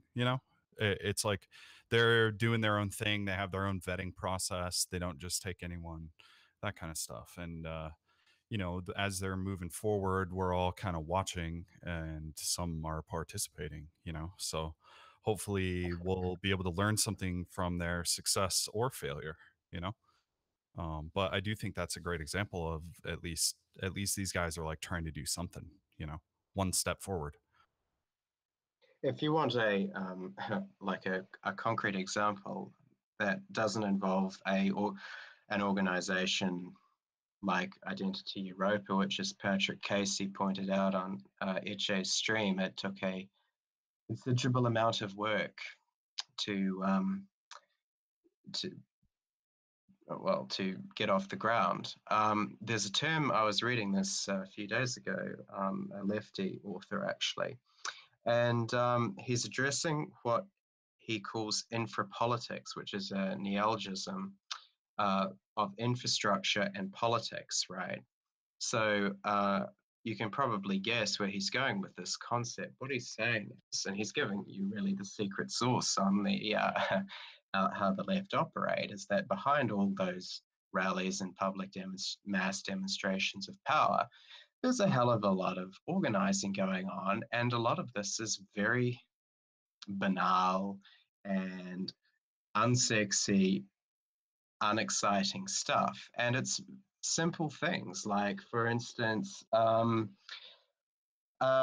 know, the average cat lady that we like to mock has got a phone book, and it's got all the figures in there that she calls and whinges to when something is not to her liking in the public space, right? That's just one tiny isolated example of the aggregation of factors which lie behind left-wing organization. Another thing could be, let's say, I like to call it right-wing extremists meet up and, you know, perhaps read a book together and discuss it. And that forges real social bonds. And if you can find somebody in your local community, that's even better, because it doesn't lead to the intentional community problem, which is fragile because it's based upon ideology.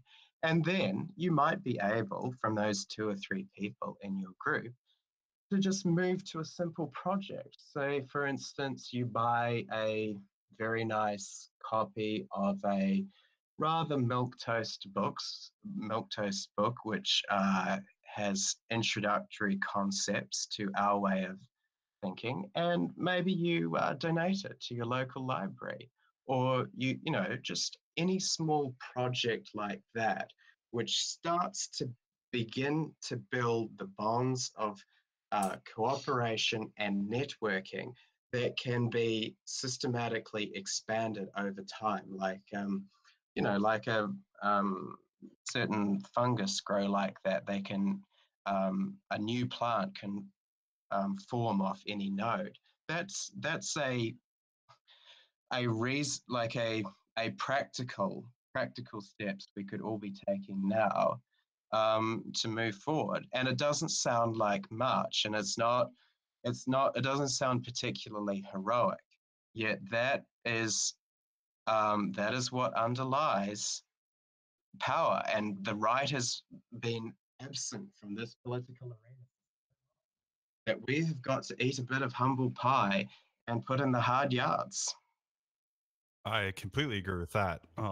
Just as a side note, Andrew Anglin through the Daily Stormer was promoting the right wing book squads, where it's like, clubs. So, and I believe there have been quite a few of those. You know, I'm not sure on the exact numbers, but that is another sign to me that we are growing, and I'm still trying to wrap my head around like the bleeding human capital thing. Like when you said it, it brought to mind like guys who were like doxxed and then felt isolated, and they kind of fell out, or you know, that kind of stuff. Well, I mean, yeah, because but people like well, I mean, you know, there's that whole Ricky Vaughn affair, of course. That was a huge loss, and I mean, betraying us. Sorry? Ricky Vaughn was betraying us. See, that's why you and that's why I don't want to push this topic that far, because, you know, I don't, it's not really fair to Etche to turn his stream into some fucking blood sports thing, but you and I have an absolute problem when it comes to questions like that. So, I'm just not going to get into it because I don't think, you know, that's appropriate for this stream. But yeah, that's what I'm getting at when I say bleeding capital. Allow me to just jump in here and steer things in a different direction a bit. Going back to what you were saying, Julian, about the idea of small projects and forming real bonds, in real life via, meetups and such. Let me just throw this out because this is a concept. In light of the already aforementioned point of that we don't have a lot of time to operate in here. The thought that I have oftentimes is that, two things. Number one, do we need to form these? I mean, look, let me just clarify here. I'm not saying that this is in lieu of or this is in opposition to the concepts you've mentioned that others have mentioned. The humble pie, as you put it. I like that term. That we should be doing these things, but in addition, is it possible for some to essentially do what you said can't be done, to skip some steps? Can we not use the internet to stopgap a bit in terms of this community building? The fact of the matter is that it's much easier to find like-minded people across the internet than it is in real life. The issue I have. Yeah, go on. Sorry, go on. Well, look. Here's the thing. In addition to that, the other point is that small projects are all well and good, especially for forming real, tangible social bonds with other people, particularly when they're done in a real-life, face-to-face setting. But what about slightly more ambitious projects, such as starting businesses and enterprises, organizations? We've been speaking at length about the idea of nonprofits being a tool that is currently underutilized by the right wing. These are the sorts of things that I think we could consider being options to realistically pursue in order to give us a bit of a boost, which I feel we desperately need. So anyway, go ahead, continue. One issue at a time before we get to nonprofits. Just your point about the internet. You can imagine the internet as costs and benefits, but they're all distributed at like extreme ends of the spectrum. So the internet, it can be an enormous advantage, but on the other hand, it's offset by a roughly equal amount of downsides, which are, intangible. One of the obvious benefits of the internet is that, well, as you said, like-minded people can talk about things and, come to some kind of consensus. On the other hand, it promotes alienation from one's concrete community. It is based upon very thin virtual and ideological bonds are very febrile to begin with, and then you overlay virtuality on top of that, and this kind of the spectacle, the society of the spectacle, where we're conscious that other people are listening to us talk as on the stream and on Twitter and on forums. That creates a whole set of gasoline and matches, which we have seen time and again blow apart distant right projects. I don't think I need to start listing them out for you. The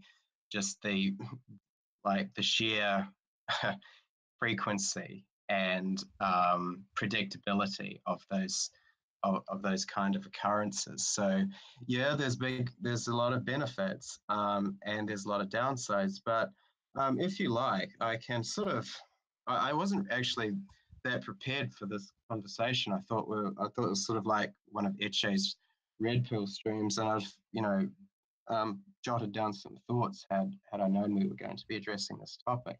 But now that I've had time to think a little bit, I can sort of sketch out for you, if you like, from my mind, like a brief history of right-wing models since World War II, and what they consisted of, and how they failed, and where we are now. Is that something that you'd be interested in hearing? I would. I mean, I'm okay with that. The reason that I would be okay with it is because it would be in the line of learning from the past, what worked, what didn't work, and why. As long as we can apply knowledge to where we are right now, I think it's good. Yeah. Okay. I vote yeah. Sure. Okay. So just have to close some windows here so that my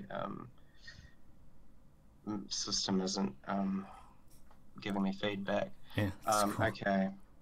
Also, real quick before you begin, Julian, I just wanted to say that I for one apologize a little bit for putting the kind of fire to you here, because yeah, the original conception was not to have like the full panel discussion we have here. This was kind of a result of the early boomer tech issues. Yeah. So you did kind of get thrown to the wolves here, and so no apologies needed on your end, my friend. Look, it's fine. I don't, no harm, no foul. I don't mind too much. Okay, so let's see. So the way I think of this as a critical review of rightist political models since World War II. So briefly, before World War II, the views of the radical right were radical back then, but they were considered a mainstream part of the European and Western discourse. So that's very important to understand, because after World War II, the right switches from talk about stopping the decline, the William Butler Yeats poem, "The centre cannot hold, mere anarchy is loosed upon the world." It moves from that to the realization it is now in a subaltern position.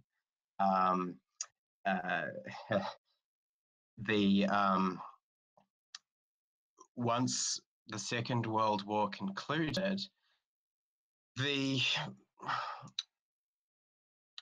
genuine right of any sort, and I'm not even talking mainly about fascism here, was systematically removed from right-wing politics. In America, you're all very familiar, no doubt, with Buckley and the way that he completely reconfigured the American conservative tradition.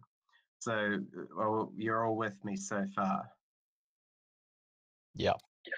Yeah. Okay. Transformed it into conservatism. Yeah. Yeah, So yeah. to my mind, and when I talk about right-wing models, I'm only interested in the ones that provide original content, a bit like judges are only interested in the precedent of the higher court. They're not interested in, what adjacent courts have to say about the matter. So the first real response to the subaltern position, which occurs after World War II, is from the Nova Right in France, the French New Right, the Greece think tank. Thinkers like Alain de Benoit and Guillaume Fay, and they're also had a certain relationship with I think they're German thinkers like Pierre Krebs and so forth. Now, what did these people think? Well, the hope was that they would draw upon a different stream in the Western tradition, mainly pagan Greece, and they'd synthesize its insights with that of the New Left. They'd create a model of political philosophy that would supersede the centre-right and the liberal left. The hope was that by radically rethinking the Western discourse from its foundations, they could lay siege to the deep-seated theoretical axioms underpinning the order in which their opponents thrived. As they succumbed, a new set of values would start to filter down from the rarefied heights. So it was quite original for its day because, they decided they weren't going to attack the things that we generally talk about. They were going to talk about exceedingly deep philosophical assumptions. And they often succeeded in leading the debates of their day. And yet they largely failed to arrest France's drift toward the left. And the reason for this was that they worked from this assumption that perceived correspondence of their ideas to truth. They worked from the assumption that the left's power was based upon the perceived correspondence of the left's idea to truth, in which case that could be challenged by a vigorous vanguard of original and creative thought from the right. They were trying to appropriate Gramsci's model of the intellectual as the class consciousness raiser, except I suppose directing it at a right-wing demographic. But the French New Right failed because however substantively incoherent liberal left ideas were, they understood the prerequisites of wielding power in the modern technocratic state, and thus they were invulnerable to argumentative assault. As an aside, it's very useful to note, and this is for any the fasci fantasizing that goes on, that in Salazar's regime, which was the Portuguese one, that survived World War II,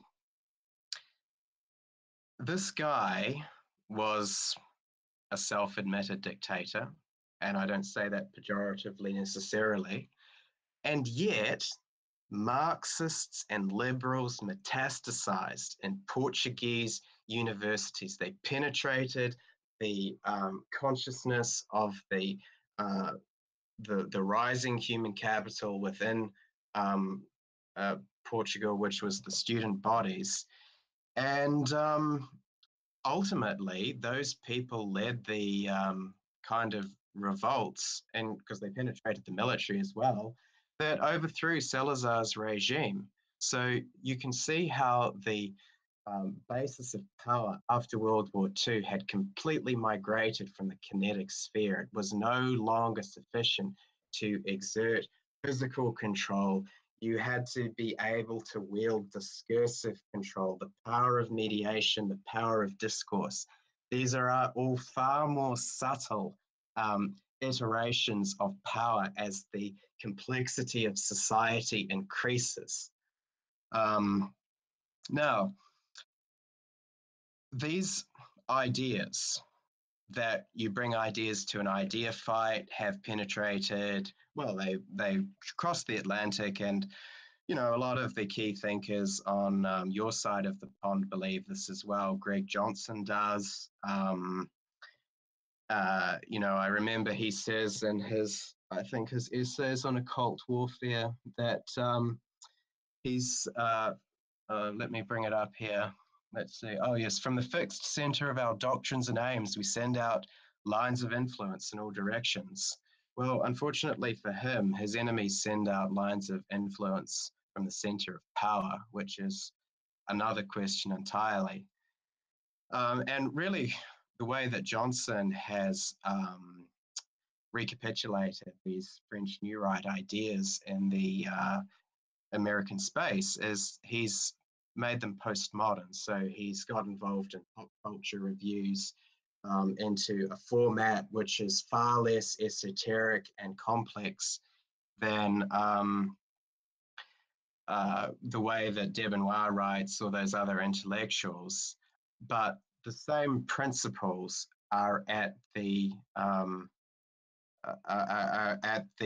root of his modus operandi. So, are you with me so far? Are there any questions? I disagree with the concept that they went in there in an ideas war and their ideas penetrated. I see it more as infiltration, lies, etc., deceit. Sorry, who are you talking about? Well, when you were talking about how even though in Portugal they had a self-proclaimed dictator, the left is still able to gain access to the children. Yep. Yeah. And my argument is, and I see this in a pattern all over the place, is they infiltrate. They don't engage in an ideas war. We even see that today. They won't even. No, well, sorry, no, because you misunderstand me. I mean, it was the right who wanted to engage in the ideas war. Remember that the French New Right in particular believed that the perceived correspondence of left-wing ideas to truth were the root of their power, so that a creative and intellectual vanguard of the right could challenge them. So you're talking about like the fundamentals, and then the right perceiving the left as being capable of engagement. Like I've never really seen that happen. You know, I've never seen. Oh yeah, and back in the day, if you read the history of the French New Right, they really did often lead like public intellectual debates. You know, they were the intellectual dark web of their time, except probably actually really serious thinkers and not a collection of people with surprisingly similar surnames. You can still have a debate with the communist, and they cannot engage directly with a single one of your points or arguments. But I think this is the point I made, that, well, okay, they did engage at a very rarefied intellectual level, and they often won their debates, but it didn't help them, because however incoherent the left's concepts and doctrines were, they understood the basis of power in the technocratic state, and the Nova Right provided no model for accessing them. I mean, I thought it had a model. Yeah. Sorry, go ahead, Sin. I was just going to say, Groyper, I think Faust understood you more or less completely. He was pointing out that the left weren't interested in engaging in the war of ideas. They were merely interested in infiltrating and gaining control of institutions of power. And that the right like ideas. Bowden makes this point in his book Right. He says that the right stands for nature, for what is given. So there's always a degree of directness on the right, whereas on the left, well, if you're wanting to escape that, well, then you need to create vast reams of theory, don't you? And we see this constantly, as there's always ideas flowing from the left. This is true. I guess it was more in the sense of contention, the idea of debating in an open and honest manner. The left is not particularly interested, I think, in intellectual honesty or integrity to concepts of objective truth. They are more or less just interested in what serves the end goals, and also has an air of legitimacy. You know, it's the air of legitimacy. It's essentially, I can boil it down in non-intellectual language as if it sounds good. Does that make sense? There are all ideas, and I mean, in political science, one of the first things that you learn is that ideas are distributed on a dichotomy of fundamental and instrumental. Fundamental means their relationship to truth. Instrumental means their potential to achieve a power political goal. All fundamental ideas are also instrumental, but exclusively instrumental ideas, what Kevin MacDonald calls plausible narratives, are not fundamental. Do you know what I'm saying? Yeah, no, that makes perfect sense. Right. So the so now how do we get onto this? Right. So the left is very happy to use instrumental ideas, and it also has fundamental ideas. A lot of it is just right wingers can't conceive of the premises left wingers depart from. And you know, we are fond of saying that the left are relativists, I would make the argument that in many cases they're absolutists of the most fanatical type. They're left Kantians. They have an a priori system which is absolutely invulnerable to modulation by reality. Right? They almost like a cult. Racism is evil. They really believe racism is evil. I think they're relativists. So Sorry, what did you say, Faustian? I agree with both of those points. The fact that they're relativists and they're fanatics, I don't think that's mutually exclusive. I would like anyway, to. Yeah. I also. Anyway, sorry, AJ, go ahead. I just wanted to chime in that it's my honest belief that the leftists, they are at war with reality. I honestly think, and I'm not joking in the least, I genuinely believe that they despise the fact that reality is itself unfair. And I honestly think that they, on a psychological level, I think they see themselves as losers and they don't like it. And so they've constructed what appears to be an ad hoc ideology to sort of get them out of that. That's my honest belief. Nietzsche's slave revolt and morality, the inversion of morality. Yeah, I mean, there's a lot of truth to that, but what I would stress is that a norm in sociological terms is a belief which is so deeply internalized it is unconscious, that you proceed. It's a what we might call, let me think, the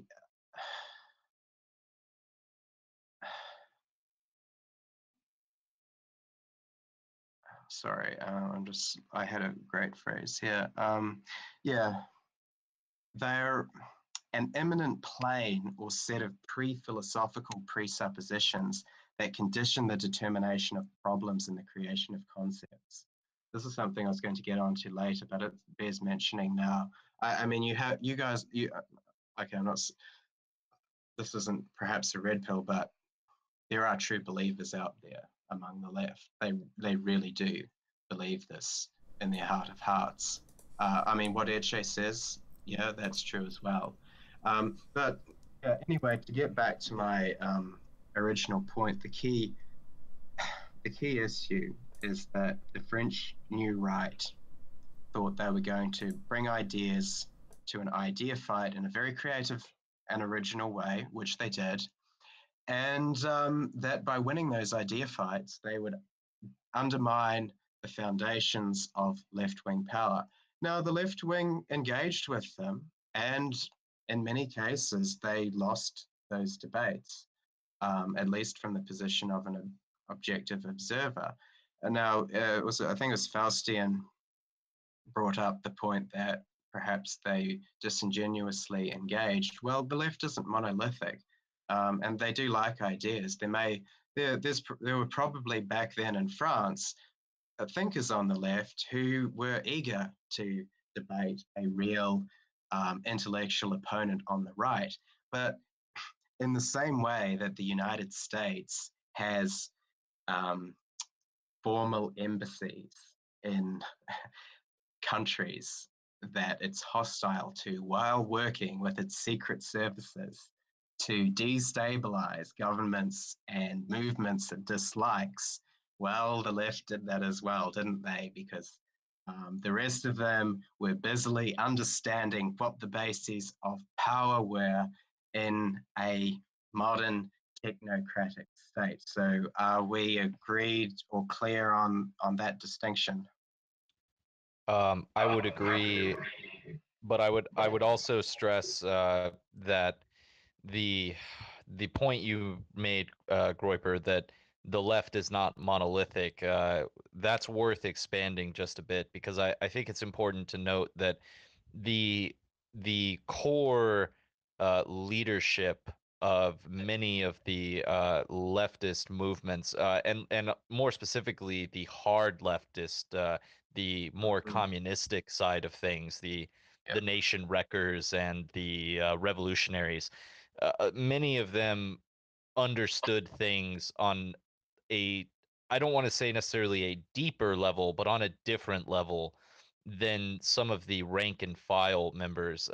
It's almost akin to telling a fairy tale to a child, and the child believing it hook, line, and sinker. Meanwhile, the storyteller knowing full well that the story is a fabrication. I think that it's an important distinction to make, that there are, in many cases on the left, there are puppets and there are puppet masters, and they are not on the same page necessarily intellectually, that even though they're ostensibly on the same side ideologically. Yeah, I mean, sure, I guess. I mean, are you referring to a certain ethnic group, or are you just talking more generally?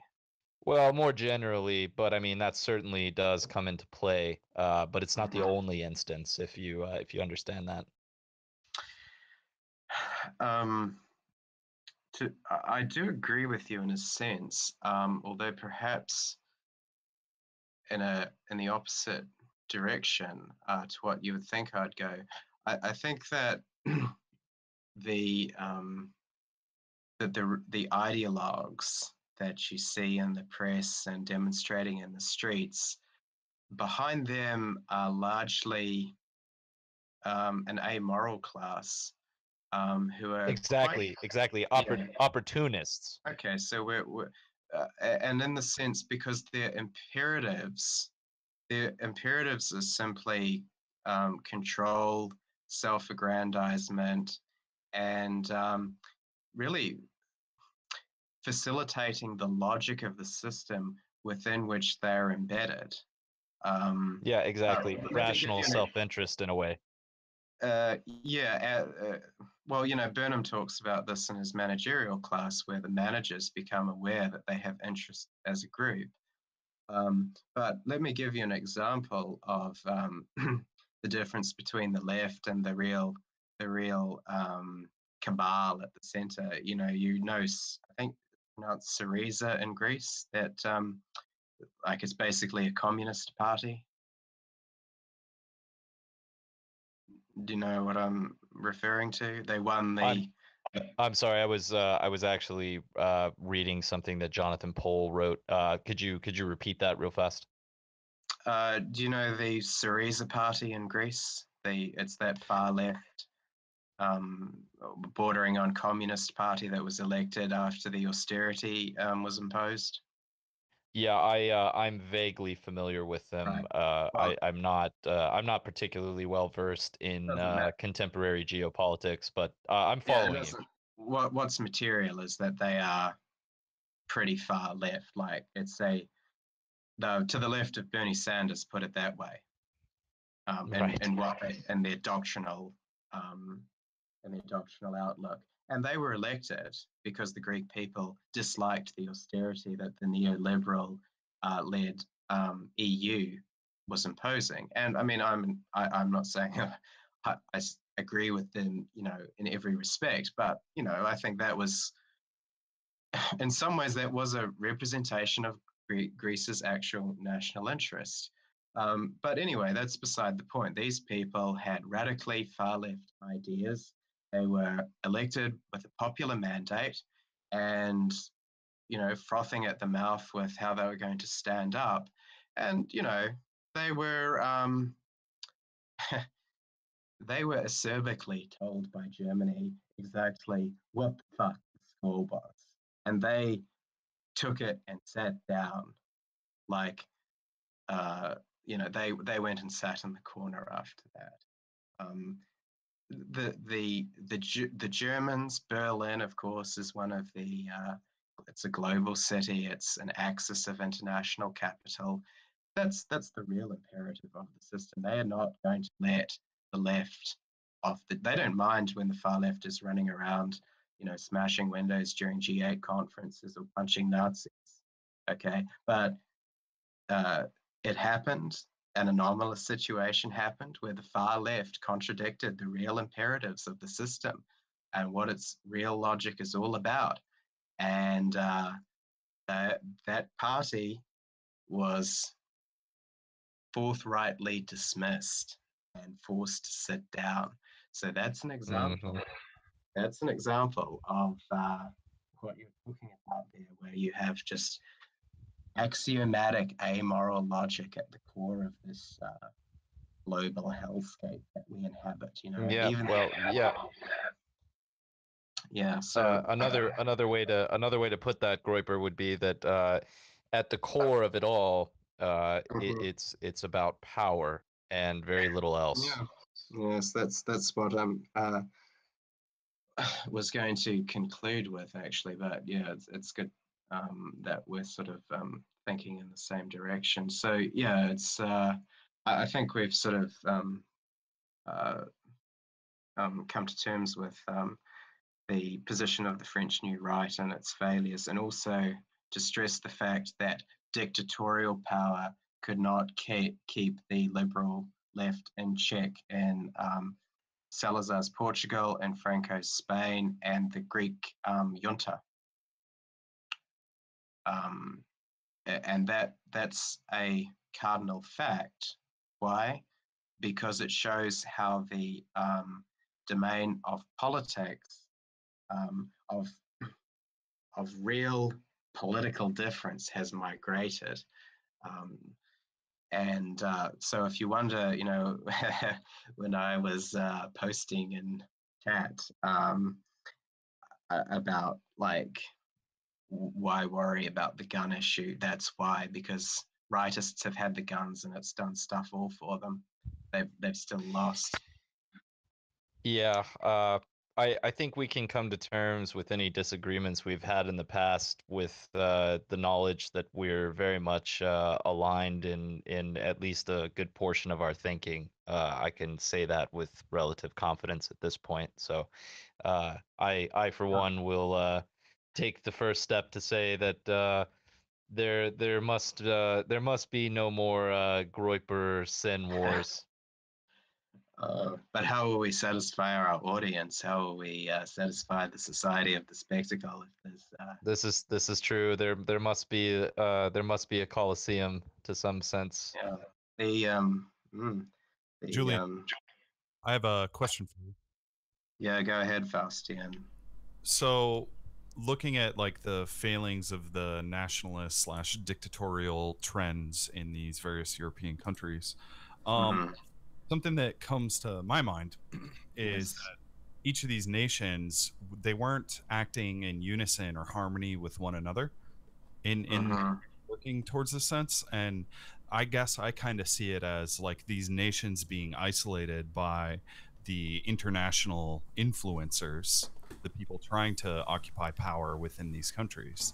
And Mhm. it's like there's this global force projection backed by massive amounts of like fiat capital that they've created and used to Mhm. enslave populations. So do you think that like the concept of unifying Europe in a sense, or I would even relate it to the states in the United States as like Mhm. states working together to resist foreign influence and foreign aggression. Like, how come Um, we do that? You know?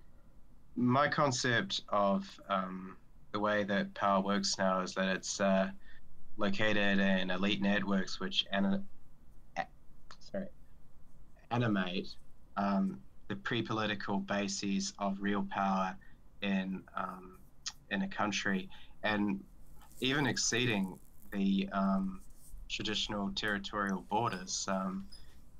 So it doesn't really matter how you divide the map up. What really matters is the agency of these networks.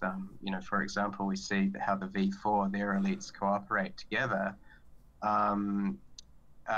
to you know, promulgate their agenda at the Brussels level. One event which is actually um, exceedingly a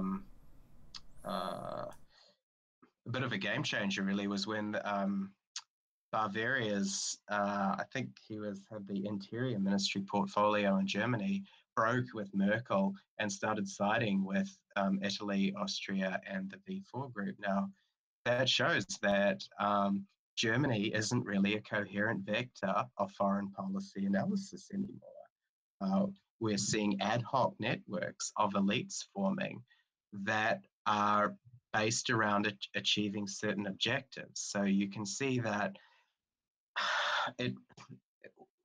it's not so much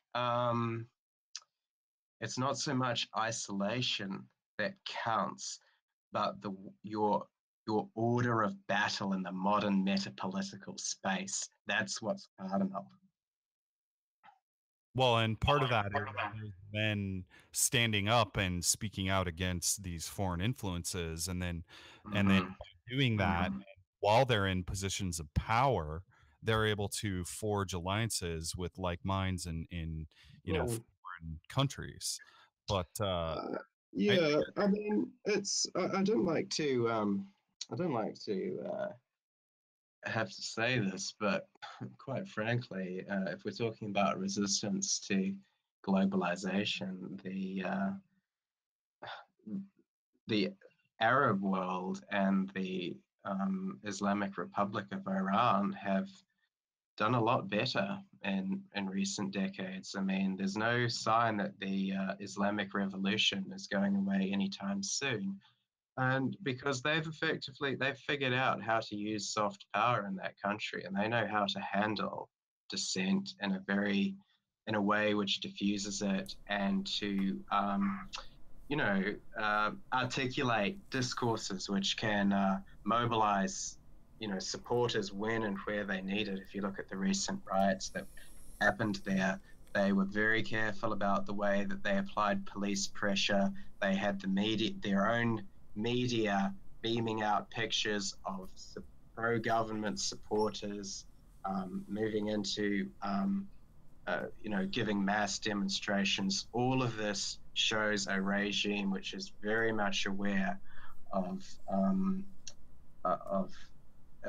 metapolitical questions. And, Hezbollah in Lebanon is another fascinating case. I mean, I know they are networked with Iran, but they've essentially created a state within a state in Lebanon, and there's nothing anybody can do about it, not even the Israelis with all their firepower. So it is possible. What you were referring what you were referring to there, Groiper, the idea of being aware of metapolitical warfare, essentially, to me is just the idea of vigilance, to constantly be aware that any sort of opening opportunity for infiltration will be seized upon, essentially. And that once... Yeah. Well, I mean, and there's more to it than that. I'm being simplistic, but the point to me is that the issues that face much of the the entire world, essentially. I mean, not even just the Western world. We can apply this to pretty much anywhere where global finance has taken hold, which is essentially the entire globe at this point.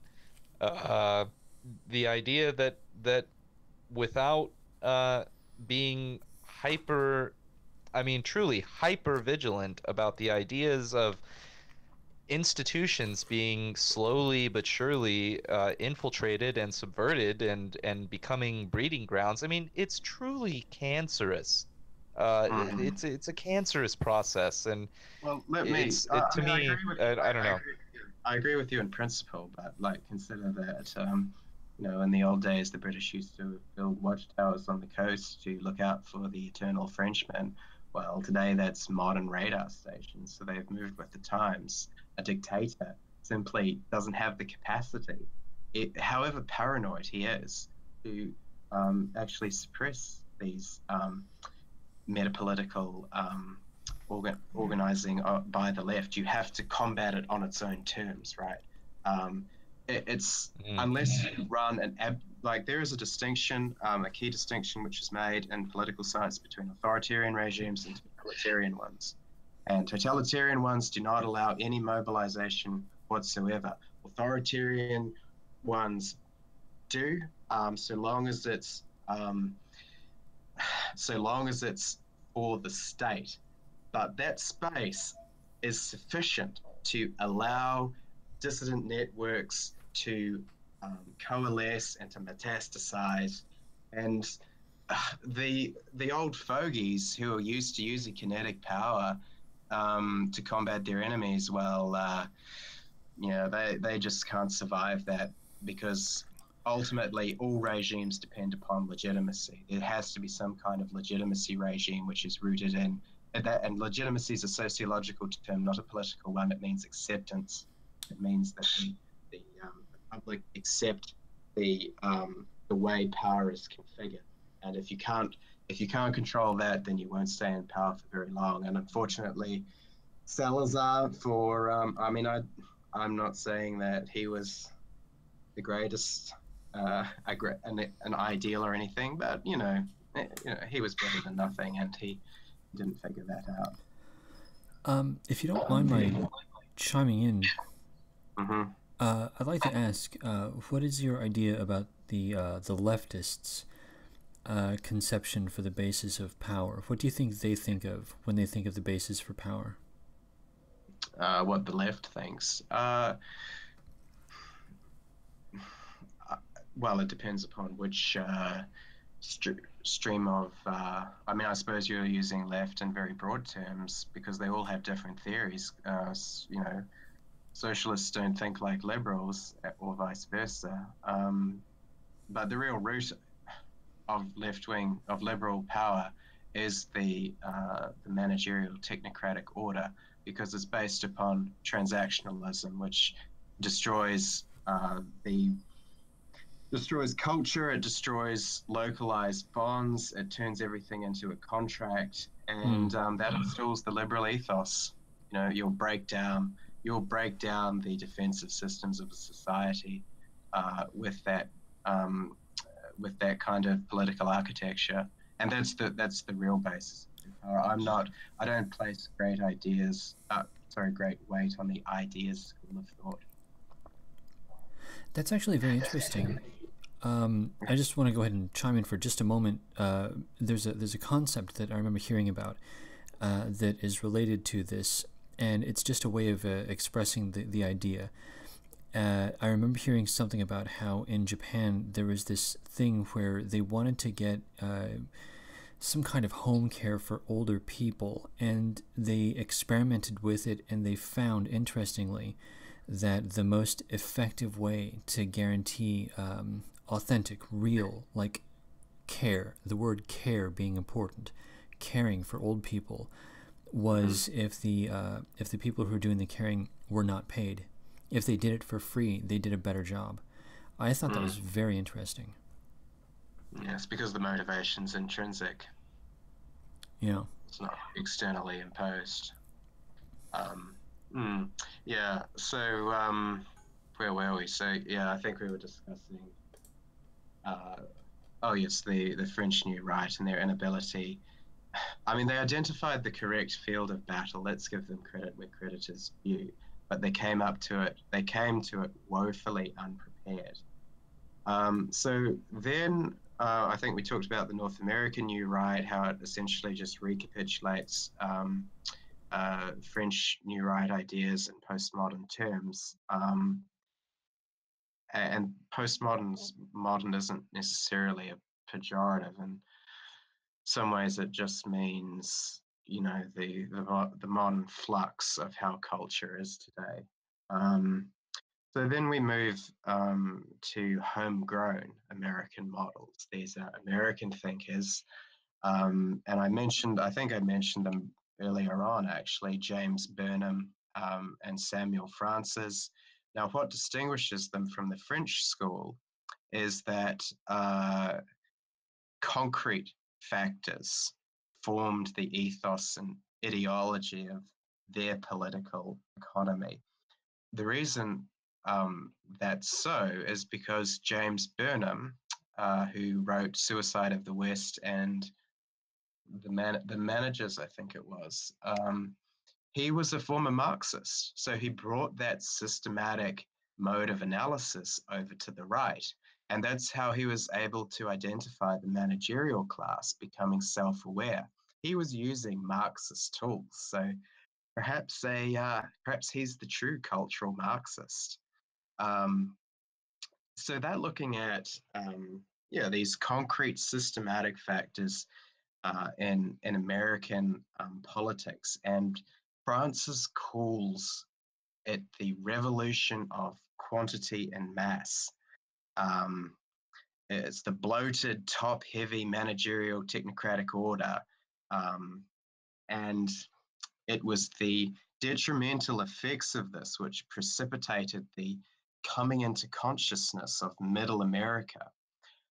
On the one hand, they were squeezed socially and morally by the left and economically by the right. And the Middle America oscillated between these two people, both of whom were undermining them in different ways. So, of course, what he's thinking of what if you have some kind of synthesis where you marry a mildly left-wing populist agenda with the kind of moral and political outlook of the right in an equally populist fashion. So you had Pat Buchanan's Republican primaries during the 90s, and then Donald Trump being the figure who actually fulfills those test runs. Now, the question which remains open is whether the consciousness of Middle America, embodied by this new populist elite, can successfully defeat the forces of the ancient regime. What could happen is you could see the establishment forces move toward that kind of Fabian EU model where they numb the population with social democracy. So they move those hardcore right-wing oligarchs like the Koch brothers are shut down because they're undermining the long-term prospects of the oligarchic ruling class, and they'll use that shift toward a European-style politics to stop the dynamic which has pushed Trump into office. It's the Leviathan, unable to extinguish all oppositional energy, co-opting it.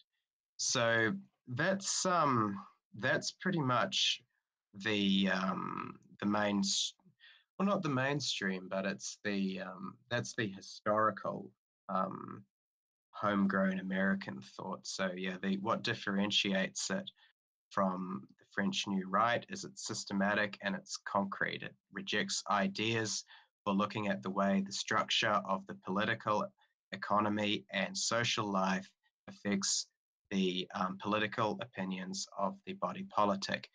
The weakness is that the establishment is aware of this as well through its own theories, and that they can move to plug those gaps to prevent the future Trumps from emerging. For instance, in New Zealand, Burnham's and France's analysis doesn't work. There's never going to be a candidate like Trump who's electable here because of systematic factors. So yes, that model has its weaknesses. Now, the next thing we move on to in original thought is another American thinker of thoughts, Moldbug. I read Moldbug's stuff quite a while ago. Are any of you? I did as well. Sorry, who? You did, Sin? Yeah. I'm actually a fan to a large extent of the kind of entire Dark Enlightenment spectrum of philosophy and thought, but it does have its issues as well. But anyway, go ahead. Are you aware of Moldbug's ethnic provenance?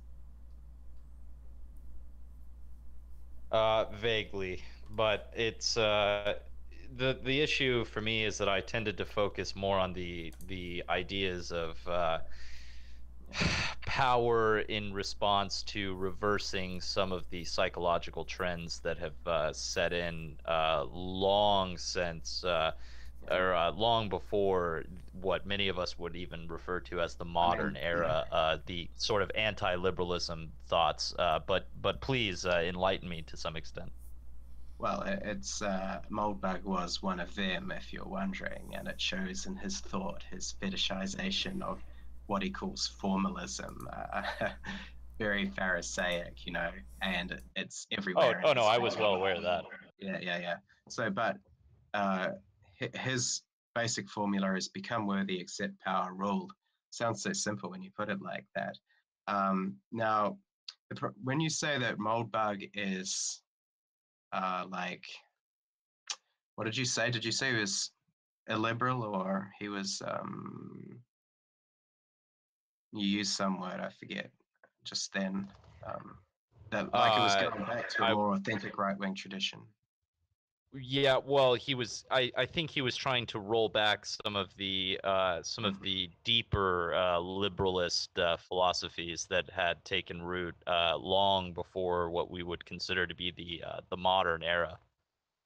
Yeah, he was a very strange character. He was essentially a post-libertarian. It was like a guy who'd figured out that nobody would accept Ron Paul's Spurg model of politics. So, well, we're just going to impose it. And he's essentially using illiberal methods to promote an essentially liberal agenda. The reason why it remains liberal is because it's a systematic explanation of socio-political behavior.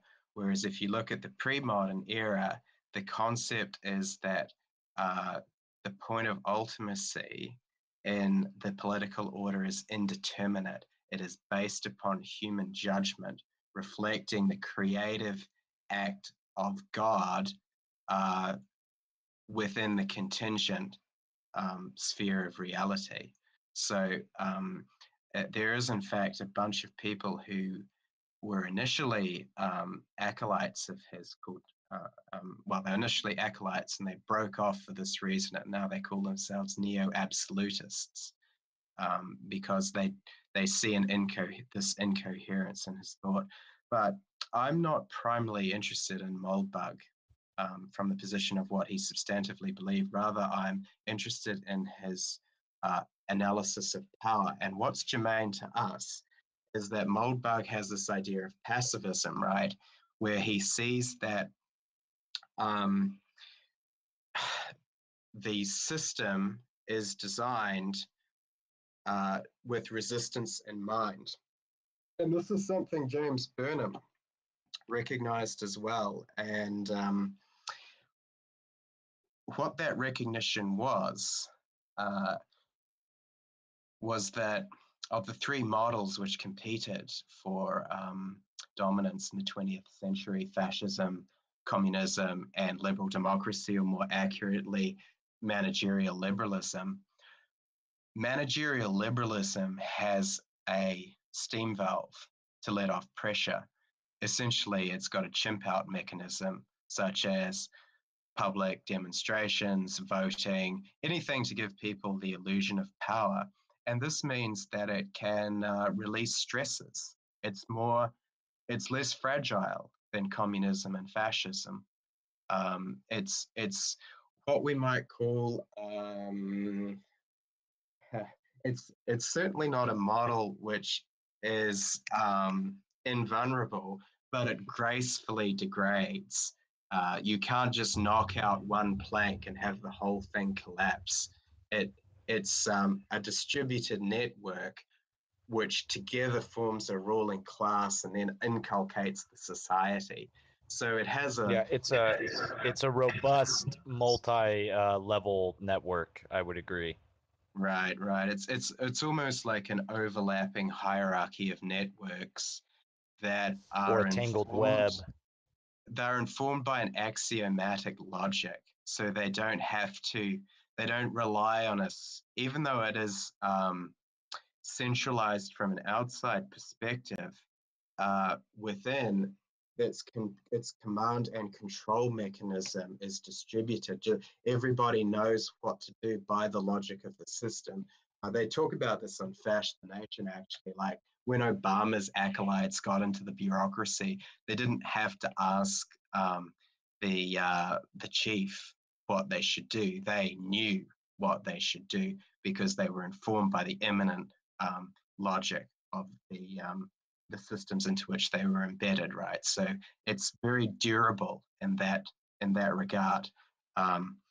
And this is what Moldbug is picking up on. He realizes that he talks about that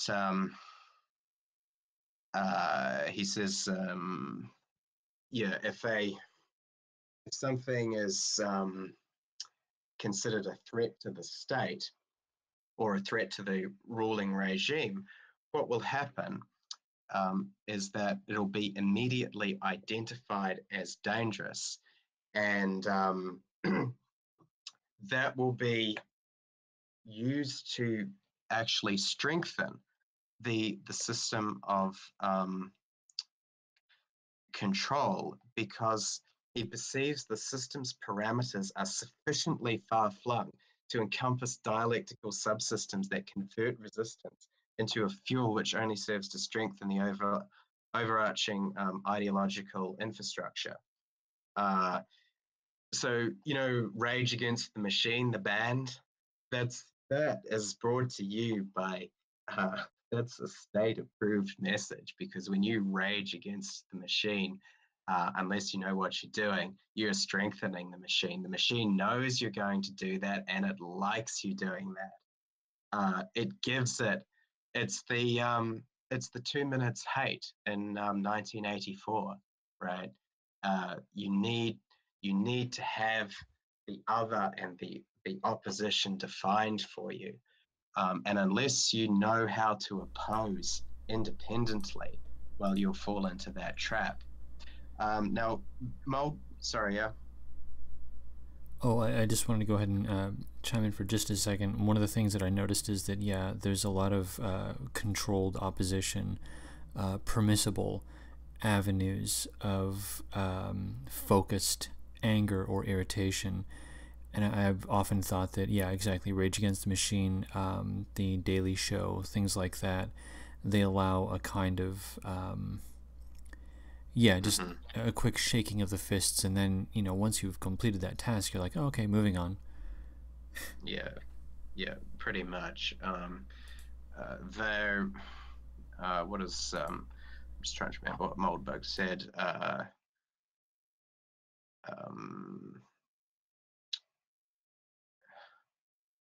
Yeah, it's the conversion of resistance, and I don't mean just obvious forms of dissent, like the Daily Show used to be. A lot of right-wing activism falls under this this rubric. The whole civil thing, that was an absolute bonanza. They love to see like the BNP in England out there, skinheads on the street looking alienated from their society, and the establishment collectively howls, look at these people, look, this is what you get when you don't listen to us. And it's a perfect message, and it works on 90% of the people. So you really have to know what you're doing in order to oppose the system from a genuinely threatening position. Otherwise, you're actually a part of it. So what distinguishes Moldbug's position from Burnham and Francis? Oh, sorry. Okay, so Moldbug is primarily a structural thinker. This differentiates him from the French, who are interested in ideas. And it also distinguishes him from the Burnham and France's analytical frame, because that's focused on the socio-political effects of the political economy on its constituents. By contrast, Moldbug is kind of interested in what he calls formalism, this a priori structure of power, which derives from a specific libertarian kind of epistemology, which is somewhat complicated and beside the point anyway. But what it means is that it still suffers from a flaw, and that is he has not described what is, he has described what should be. This time, and it's harder to detect, this time in the guise of a systematic process rather than substantive idealistic claims. So that's flaw number one. Flaw number two is his passivism. Okay, Moldbug thinks that if you defect from the system, if you exit, you can build what he calls the anti-university. This is this parallel infrastructure, and it's almost like a sci-fi novel. The very entrance of this entity into the timeline will spark migration of critical elites to the anti-university, which is what he calls it. And at a certain point,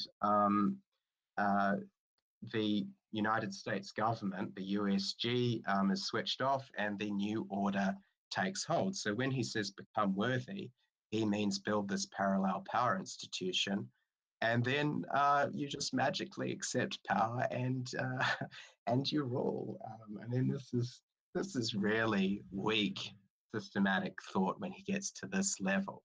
But there is one saving grace, and I will give him this, and it is that he does grasp this critical idea that opposition has to be grounded in genuine independence from the ruling regime. Otherwise, you will contribute to it. Otherwise, you will be part of the ruling regime, albeit unconsciously. You can isolate and abstract that from the underlying errors. Let me jump.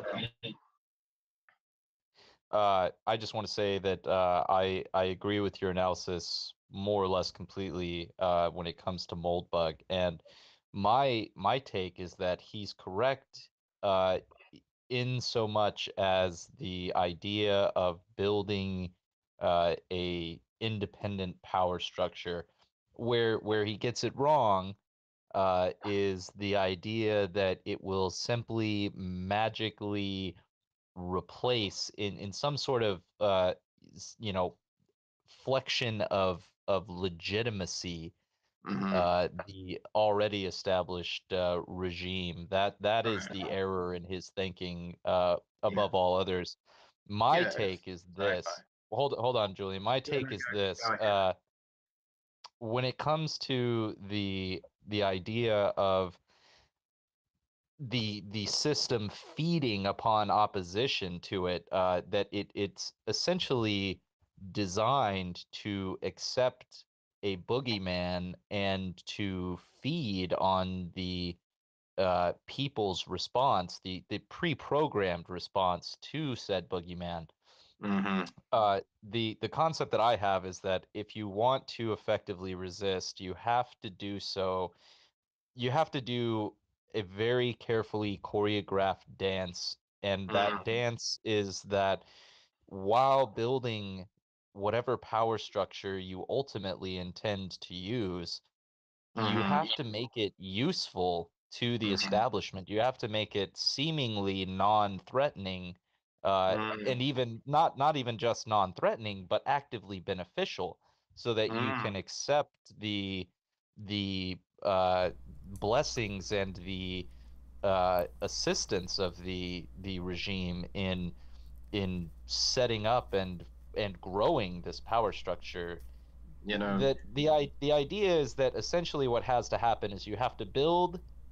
I don't use the anti-university term, but I agree the concept but it's more, to me, it's more about power. It's less about, I still think that that anti-university sense is in the wrong position of thinking that it's more about ideas than it is about power and the ability to project power. So to Yeah. me, the concept is more that you have to build whatever structure it is that you're going to use. You have to Mhm. make it non-threatening. You have to make it even beneficial to the ruling regime until the moment that you are prepared to flip the switch. And once you flip the switch, you must act quickly because now you are in boogeyman mode. And the longer that you stay in that mode, the more power that the establishment is going to draw from your existence. That's actually quite an intriguing idea, Sen, where you actually incentivize the power structure to let you grow by presenting as a as a friendly on their radar screen. That is a rather interesting idea, and it's one that you should devote more thought to. Well, it occurs to Yeah, me. there's It occurs to me that that's kind of what Elon Musk seems to have angled for. Mhm. So it seems like there might be a yeah, real world version of And this. some, yeah, in some ways, the corporation is a perfect example of an entity bam. which is perceived as friendly by the state actually superseding the state. I mean, is the state Precisely.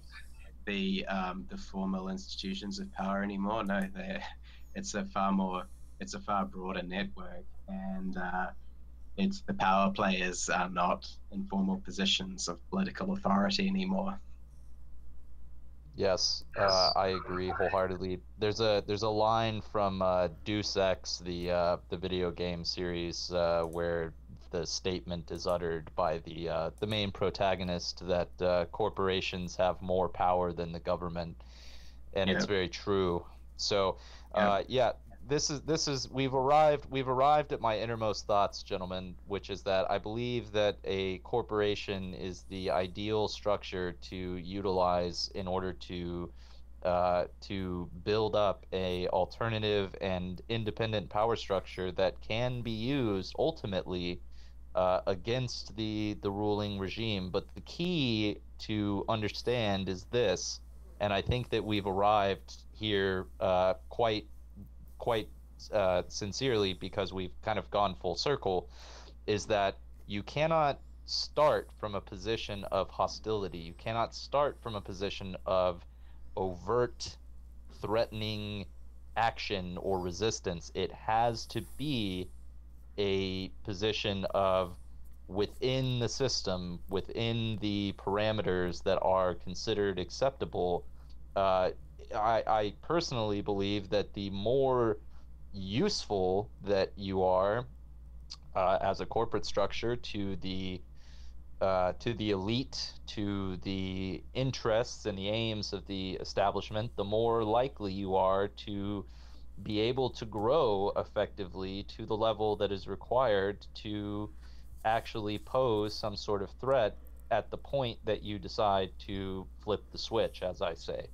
Mm. And I think all of this has to be done extraordinarily carefully and extremely uh, just it has to be choreographed to such a degree that I'm not sure if it's truly feasible to, this is the argument that people make on the conspiracy angle, which is, somebody would talk. I almost feel that in order to do this sort of thing, it essentially has to be cartoon supervillain style where only the top person really knows the ultimate aim.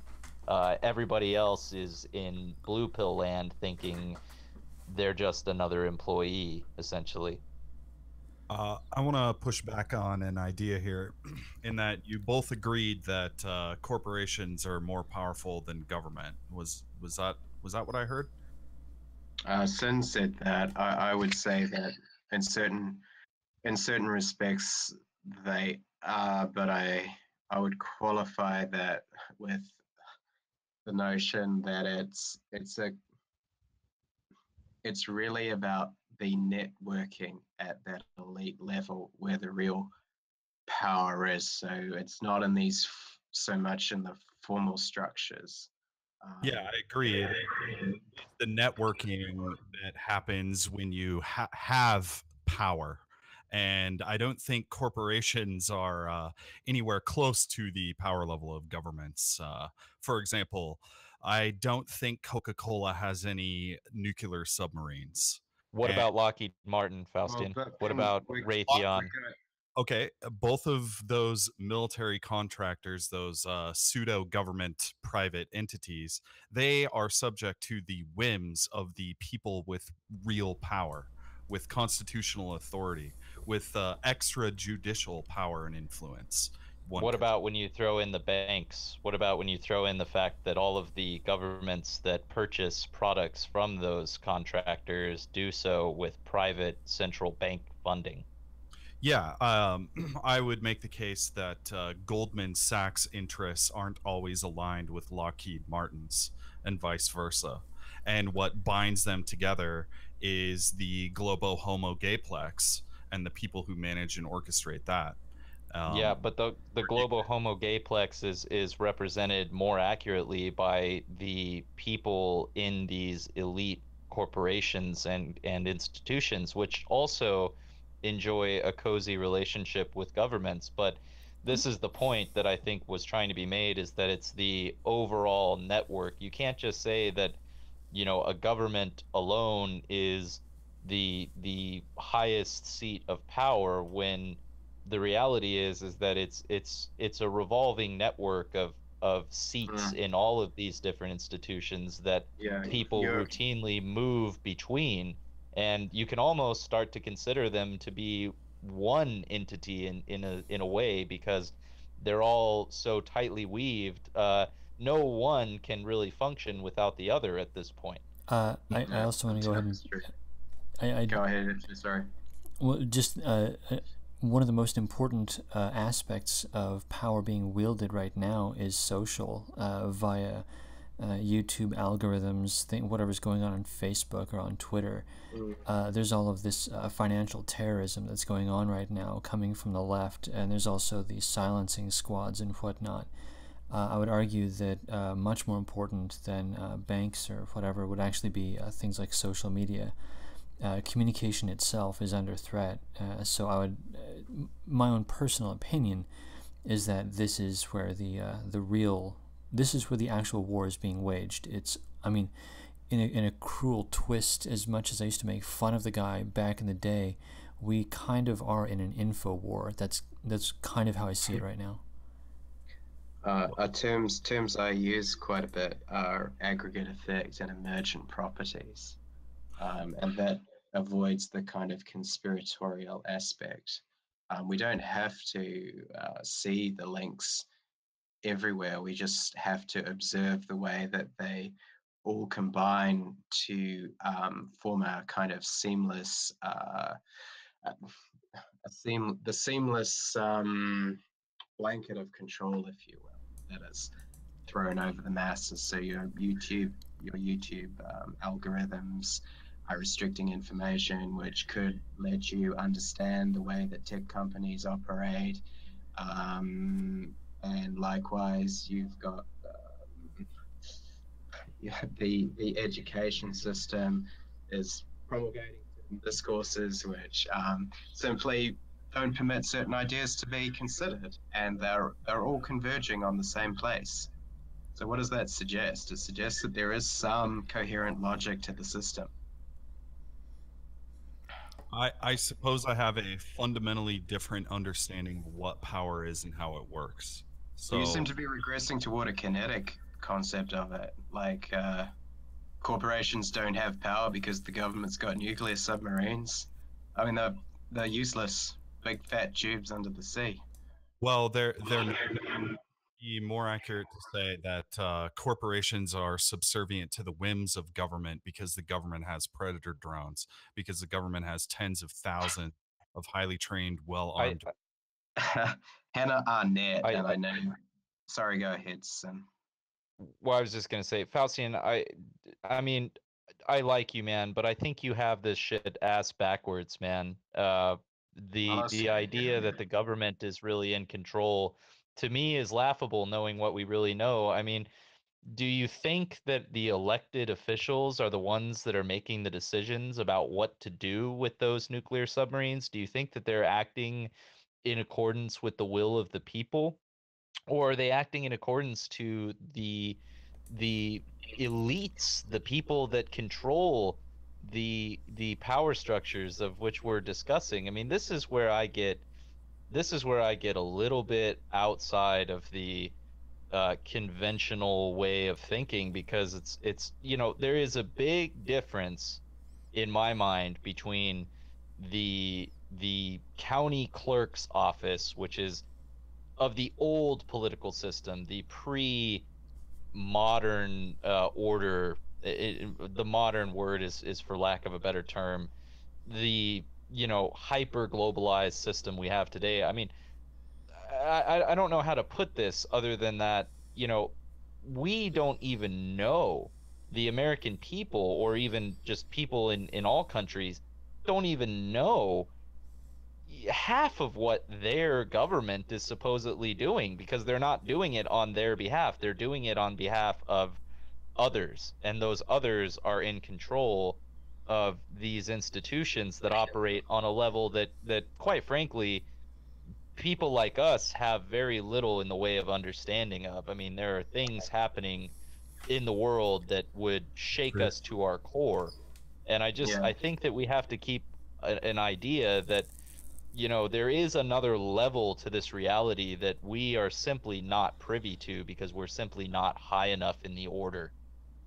I think it is apparently obvious that there is a difference between a county clerk and a sheriff. The county clerk does not have legitimacy within the framework of the government to apply force. The sheriff does. And I think this is your Ron Paul days are starting to show through here, Faustian Spirit. Let me ask you a question. The soldier with his I'm not able to speak after you guys get to speak for long periods of time. I don't really see a point in participating. Yeah, let's go ahead and let Faustian Spirit finish his point, and then we'll go back to you, Groiper. So that's okay. I'm sorry. I was just in the United. Go ahead. Our government is founded upon the use of force. We use force in a defensive fashion to assert our boundaries and territories, and we work together to do that. And so the American conception of political power is based on the legitimate use of force. And we can question whether or not our government is legitimately using force, and I do all the time. However, the basic concept and framework that we're operating under is fundamentally at the very core the use of force. You break a law, then the cops come. You resist the cops, well, it's going to have bad results. So the same applies to our military and our military infrastructure. And whether or not you want to question the legitimacy of what we have now, what I'm saying is that people still operate under the assumption that it is legitimate. Okay, that the police department is a real thing, and that they have authority. And when they give you commands, you comply. And most people operate under that framework, I would say, especially in Western civilization as a whole. So the just because our government is paused and the tribe has control over our quote unquote legitimate use of force doesn't mean we can't seek to take it back. And I would argue that that is more than possible within the United States of America. And we see that struggle happening all the time. So it's not sufficient to me to dismiss what we have because you just view it as corrupt. That doesn't mean that it cannot become legitimate.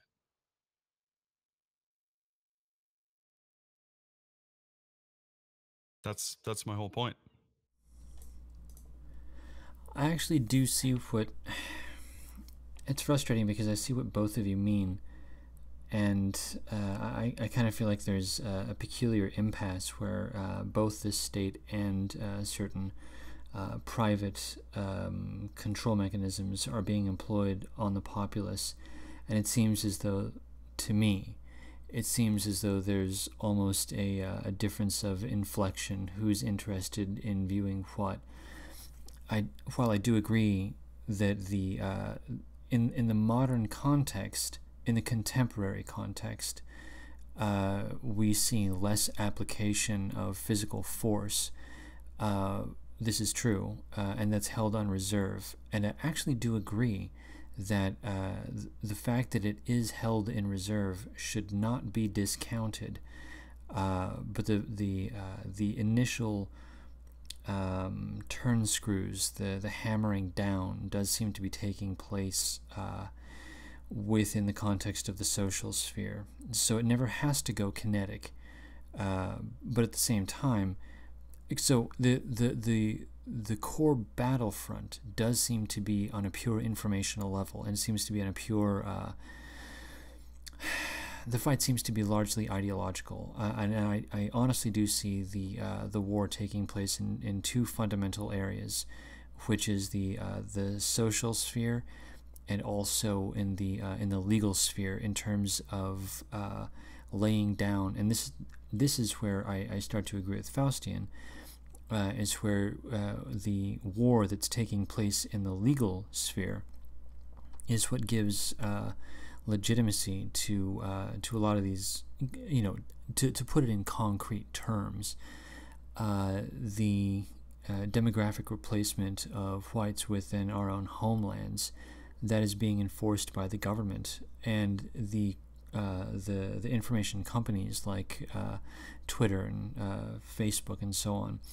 They allow for a huge propaganda program to take place within their company, and they squash all dissent on the discussion, and at the same time, the actual the real world 3D kinetic whatever, the actual importation of Mexicans to replace us. This is happening by the government. So I still. It's weird. I see both. I actually do see both. Anyway.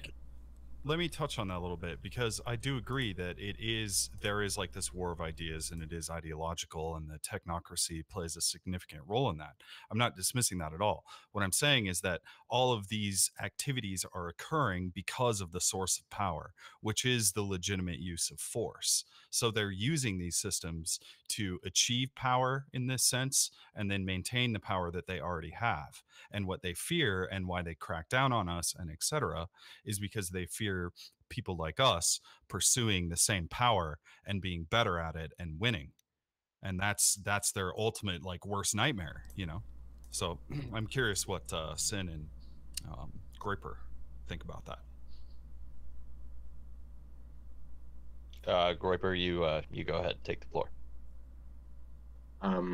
Yeah, okay, so Hannah Arnett, who is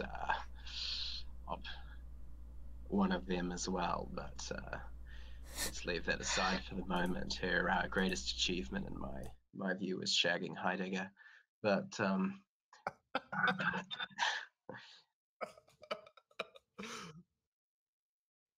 down there, big guy. She has this idea that force and violence cannot create, they can only destroy. And I think there's a degree of truth to that. I mean, you could say that force and violence do indirectly create by providing the initial conditions under which you create. If you're being invaded by an enemy, you're not going to be building anything of lasting value.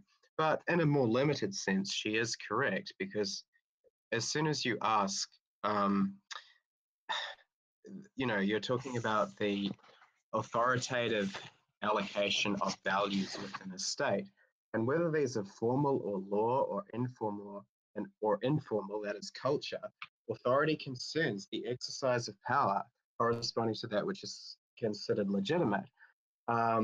So hard power associated with the formal means of control depends upon soft power, since those who apply physical coercion must necessarily be obliged by an internalized motivation.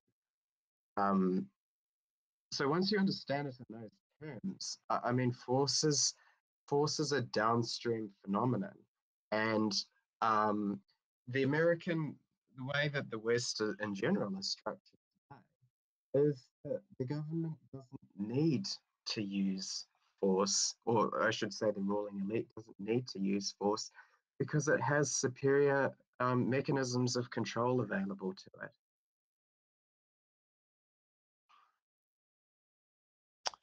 Yeah, my conception is just that we it's difficult because on the one hand I completely understand Faustian's model of grassroots from the ground up, you know, pursuing reasonable, attainable goals. And oh shit, I think we lost Julian. But anyway, I guess I'll just finish. My point is just that I see both sides. It feels to me that we. Hello, can you hear me? Yeah, we see you. Yep. Yeah, go ahead. Anyway, my point is just that we need both directions. We need ground up, and we need top down, because one or the other is insufficient. The issue that we grapple with all the time is reality. You know, the reality rears its ugly head. It's much easier and more attainable and more realistic in a lot of ways to talk about pursuing local political power, running for offices that are less contested and more easily won, and you know, forming communities based on things as simple as book clubs. I mean, these are the sorts of actions that are truly attainable on a wide scale. But at the same time, I think we need some people at least talking about and discussing ideas on how we take the fight to the upper level. I mean, we're never going to achieve any sort of real victory without just catastrophic collapse of the ruling power structure and their control mechanisms. I mean, unless, you know, an apocalypse scenario takes place, the local community organization that we do is not going to win us the day in the end. So, you know, it's to me, it's we need to be looking at all options. Is my conception in a nutshell. Yeah, I can get on board with that. Shall I push on with where I was going, or shall we? What do you want to do? Well, you can keep going. Yeah, I'm sorry to say it is getting late, and I can feel my consciousness starting to slip just a touch.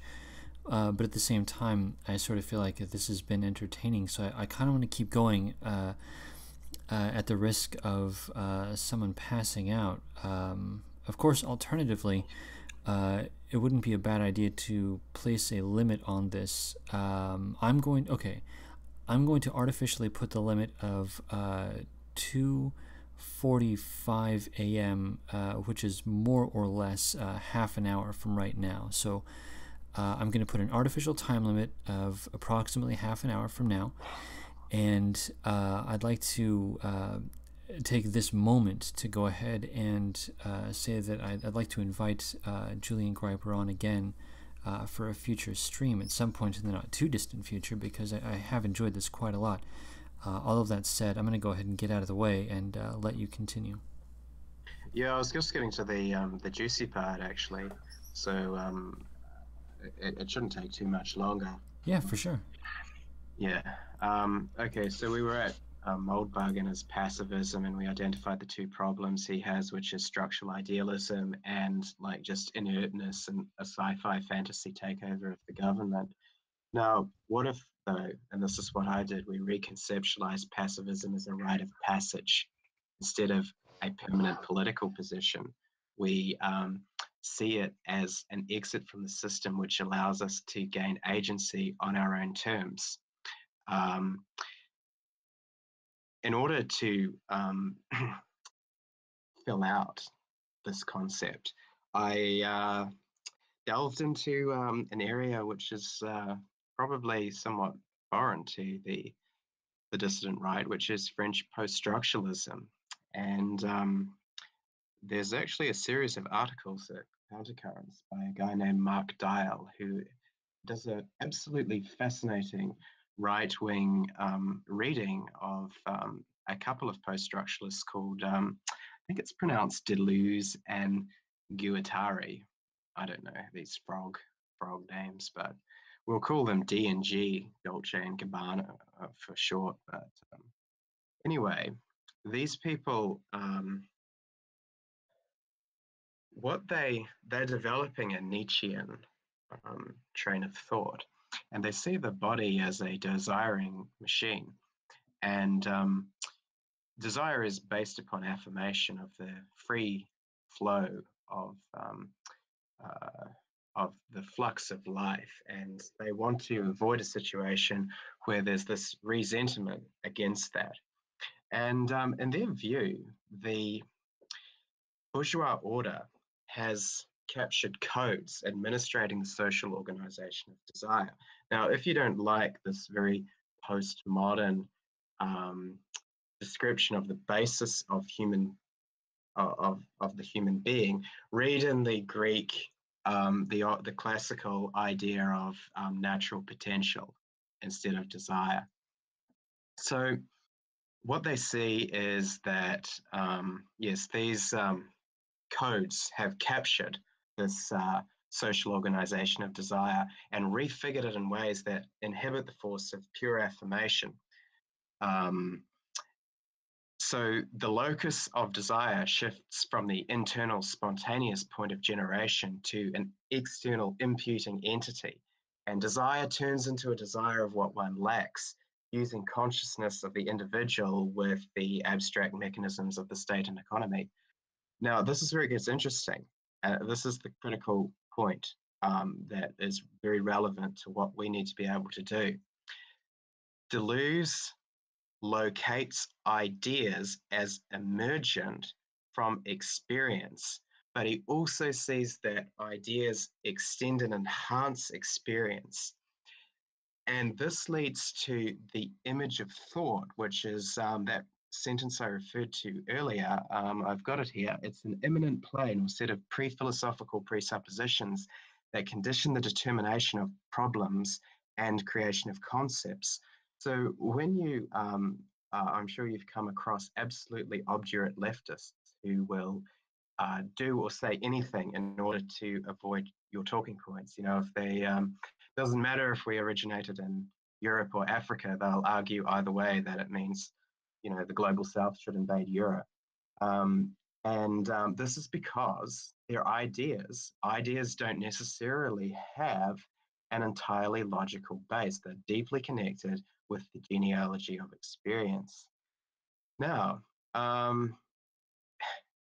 what Deleuze thinks is that in order to avoid this problem, we have to extend Nietzsche's transvaluation of values to evaluation itself. We have to transvaluate evaluation.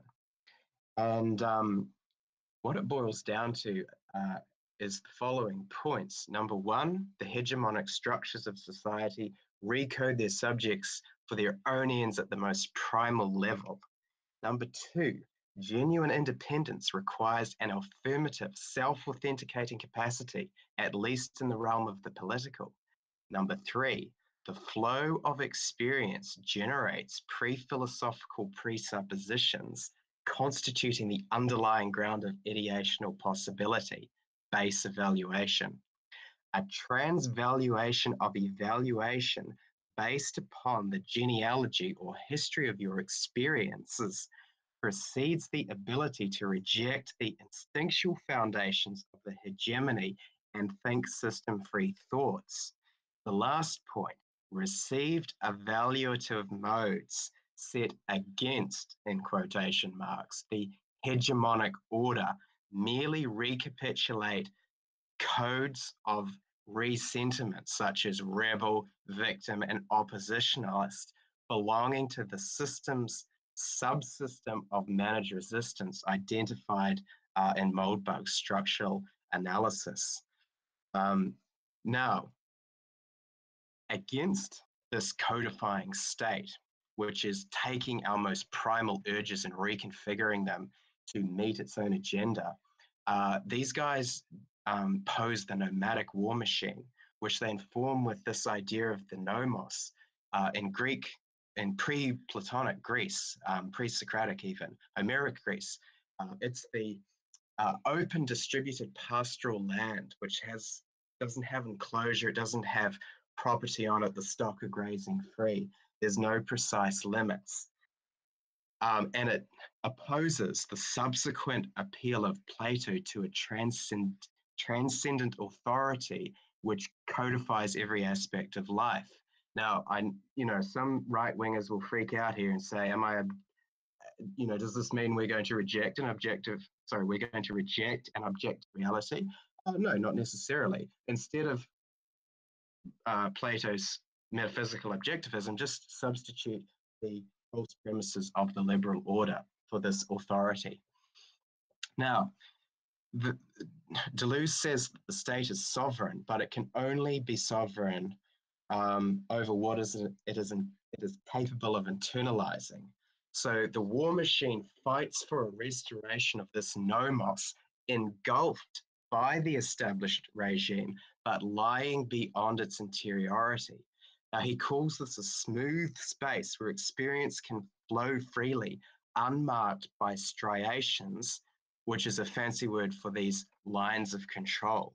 So the war machine is any process, structure, set of relationships, or form of organization that causes a break in the liberal order, instigating sovereign experience. As it turns out, this French post-structuralism, it's actually to the side of the main current of postmodern thought, and it does bear a remarkable resemblance to the very first thinker in the Western tradition, Heraclitus, and he thought of the flux of experience interpreted by the senses as the path to understanding the word or the logos. Let me see, I have this quote here. The things of which there is sight, hearing, experience, I prefer. So in some ways, we return to the primordial origins of truth, unfiltered by the state, the ruling hegemony's imposed conceptual schema. And what this does, instead of just this airy-fairy intellectual bullshit, it positions us for a fundamental encounter. And this creates a disturbance in thinking, which leads to onto real thought. He distinguishes between thinking and thought. Thought can simply be recapitulating received coding and ideas you've received from the liberal hegemony.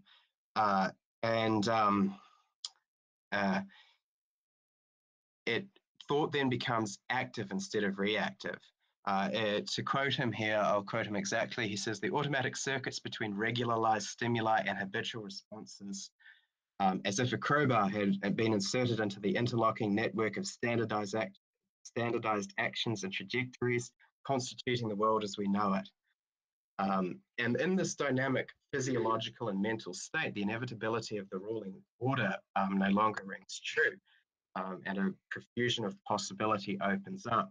Now let's apply this model directly to the dissident right today, and this is my concluding thought.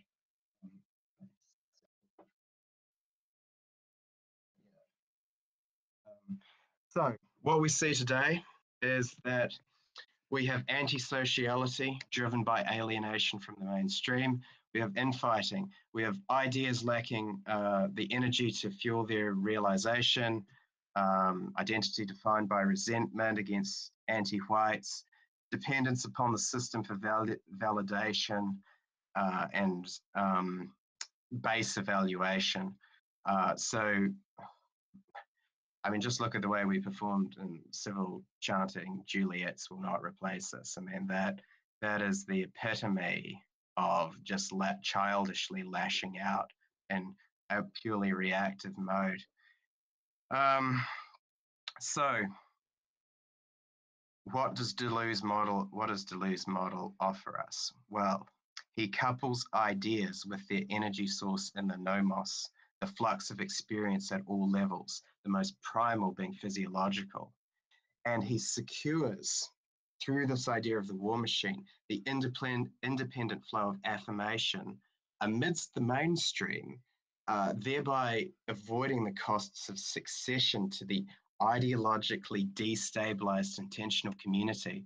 And this is critical because, as I've said, ideology is very fragile. If all you have is ideas, it's not a coherent point of mobilization. So by rooting it in experience, we avoid that, we avoid this ideological trap, and we also are able to position the experience within the mainstream itself such that we don't have this cognitive succession, which is, I think, very damaging for people because it destabilizes their personal set of relationships and the human need to conform and belong to a dominant narrative. And you see them just going off the rails. So there's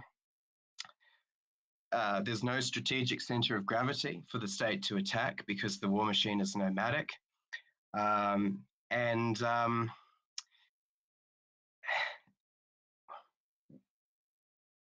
Given that ideas are located in experience, if experience suffuses the propagation of an idea, its intersubjectivity that's gained reconstitutes the alienated subject codified by the regime.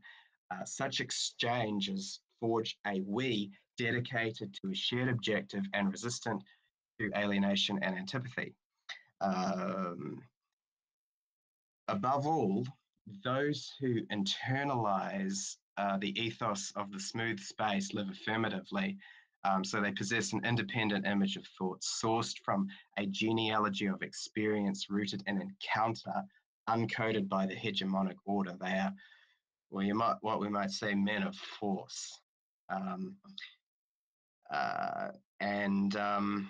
So the smooth space and the nomadic war machine, informed by experience and the union of experience with ideas, the social transformation machines, right amidst, and this is kind of the idea Sin was getting at, except at a more rarefied level of experience rather than structure. It's right in the midst of the mainstream, and the mainstream is unable to root it out precisely because of that location. And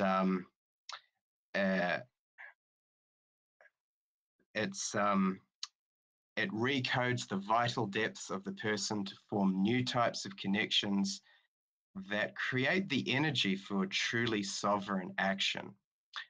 So it really does, it has, I think, the potential to create the kind of distributed community informed by an idea, but stabilized both by the shared experience within the smooth space and the way that smooth space doesn't disrupt the relationship with the mainstream until the right time. And that's the end of the model I'm currently working on explicating.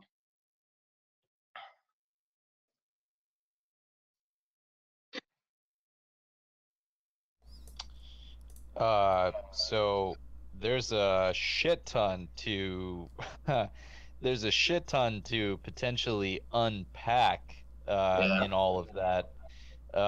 Have you been, you said that that's a model that you're actively working on. Are you attempting to assemble all of that into a presentable format?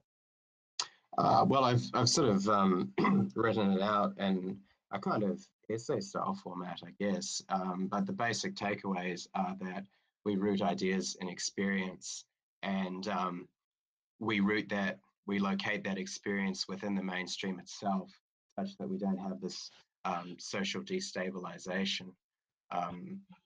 That really corrects a lot of the problems I think that we see on the distant right with the constant Yeah, divisions. There's a ton in all of that. I just want to say one thing, and then I'll cede the floor. And I think we're getting to the end of my my consciousness for the evening. But to me, it seems that a core principle to this concept is almost a return to an almost religio spiritual model that we are trying to bypass the mainstream or perhaps the material stream, as it were, and searching for an alternative source of not thinking but experience, but more specifically inspiration. The idea that we are trying to find the connection with the, again, the primordial, the logos is a deeply spiritual concept. If you read the writings, there's a lot of argumentation that it is a divine source. The concept is very compelling to me, that we can essentially extricate ourselves from a lot of this mentally, spiritually and mentally, or perhaps therefore. But it's a very complicated concept to be able to express to others that might not have the same deductive capacities to apply it to their own cognitive systems. It's I'm still processing to some extent, but I think I understand the basic premise. There is a lot there though, Julian. So I hope that you continue. I hope you continue to express the concept and perhaps refine it, because I think you've uncovered a nice little window into an alternative mode that has been considered very little in these spheres. Yeah, I appreciate but it. yeah. Very complex. So yeah, those are my thoughts. I'll concede the floor. Yeah, I have to just go ahead and say I'm trying to follow my my mind is only half here because of lack of sleep. So I'm really sorry that I can't devote full capacity, but I understood a fair amount of it, and it seems as though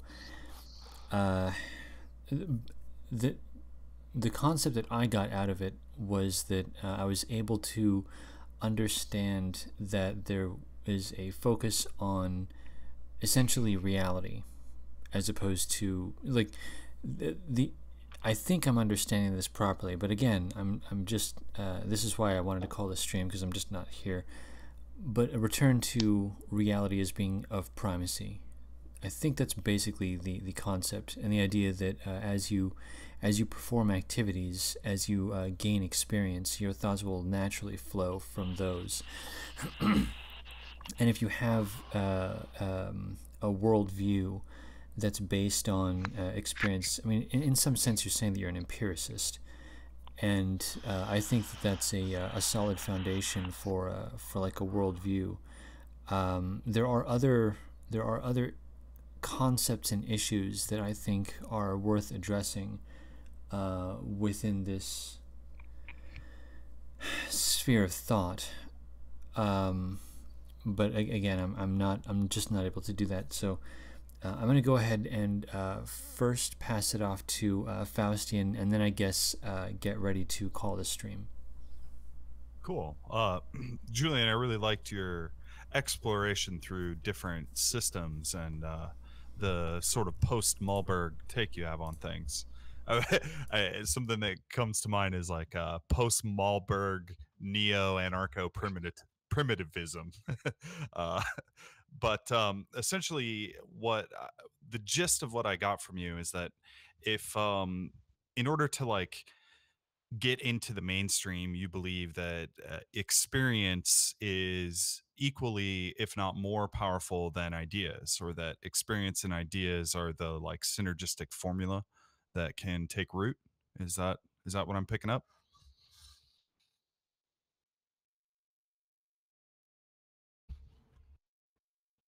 Julian?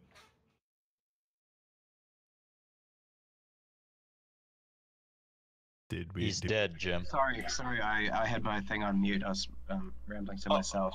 No, Faustin, you were largely correct.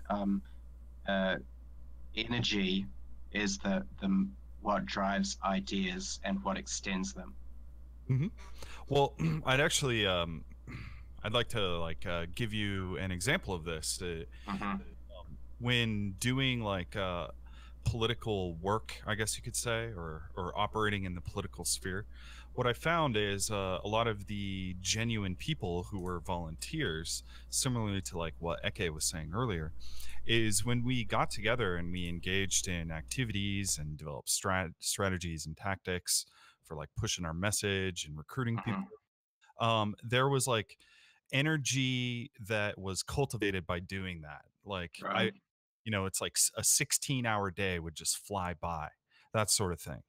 And that really like bonded the people who were doing this. It like, and then that created like this strange synergy when we would like go out into the public. It's like the more of us that were like interacting with one another and having this buzz about us, I guess it became like radiant to the normies and would like attract them to, rather than have us have to like see, hunt them down and strap them to a chair, so I do think there is a lot of merit to be found there. A lot of like the in-depth analysis of the different European failings, I think, was pretty interesting. And as an American, I have like my own set of these ideas within the United States alone, like based on the regions and the different states and all the crazy shit that went down throughout our history. And I see the same sort of thing crop up over and over and over again, where it would like there would almost be a catalyst of sorts where one man sometimes or a small group of men, they would like have this buzz or energy about them manifesting physically, and that would like increase their power because it brought more manpower, it brought more resources, positive interaction chain. Yeah, it was like a feedback loop, a positive feedback loop. So we could use these ideas with sociological insights. And you can generate a lot of, but that's what we have to be doing. We have to be looking at the granular level. But yeah, I mean, I see what you're saying, and I bet you weren't having pugilistic fights over what constituted white identity with these people in the what was it, your town hall or whatever you're doing. There was a little bit of that. Don't get me wrong. But see, that's a good thing. I don't really take it personally or anything. I mean, I'm ready to go out there. I mean, at the church, the great what are they called, canonical councils, there were actual physical violence between the different doctrinal inflections that were coming together to hash out their differences. So I don't see this as foreign to European man, at all. And I don't take umbrage at people who want to hash their differences out and when necessary, so I just wanted to put that out there, that I don't bear a grudge or anything like that. Oh, me either. But, your points earlier, what I was taking issue with about the white identity aspect of it is I didn't have the context that where you were coming from is that ideas and physicality, like those are two necessary components, and you were just looking at the white side of ideas. Well, eminent social. I don't deny the reality of race or anything like that, right. Or that it influences culture. But what my concept is that identity is a complex emergent phenomenon, and that you can't just reduce it to race in the same way that I can have the most beautiful Ferrari engine, but unless I have the rest of the car, it's literally not going to get out of the starting blocks. That's where I'm coming from.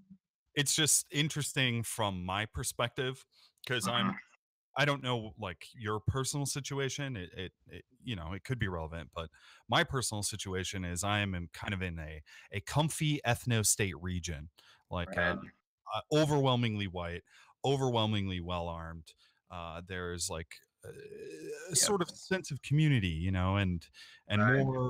more like So, yeah, social cohesion, right? it's possible that you're projecting that perhaps you really do have a more coherent um, identity than other people. It maybe even including myself. I don't know, and you're mistaking that for whiteness reduced to itself, or at least that's the perception outsiders are getting. I don't know. A lot can be lost in translation. Yeah, I think so. Like you're never gonna see in a movie or a TV show or a news report like what it feels like to be in a sort of high trust ethnocentric part like community. You know that it's Mhm. very difficult to capture that feeling, and Oh, I I mean, don't. I do know it. I mean, I am connected with the roots of Yeah, where my family came from, which is New Zealand. So I know exactly what you're referring to. And I don't say that my knowledge of American culture isn't just limited to Hollywood. I've read about it as an interest of mine and studied it formally as well. So I do get where Americans are coming from. mhm. And I oh, just oh, real quick.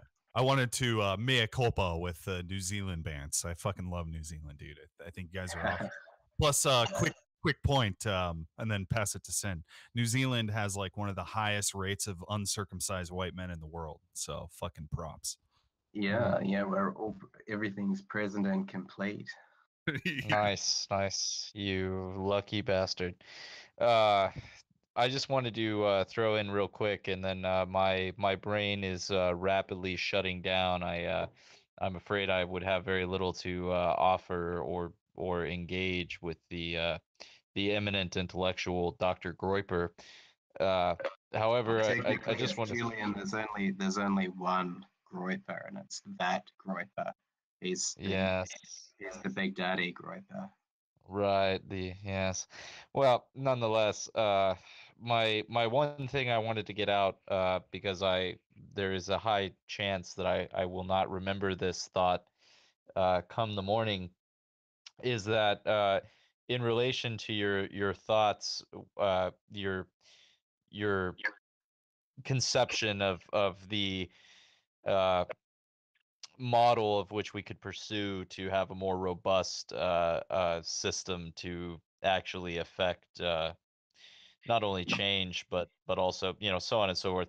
Uh, my thought is that not only do we have I like to apply a sense of dualism to many things, and what I mean specifically is that I think that there is an opportunity for conceptions being split between the metaphysical realm, the realm of ideas, thoughts, feelings, the intangibles, if you will, and also being represented in a sort of avatarship in the physical realm.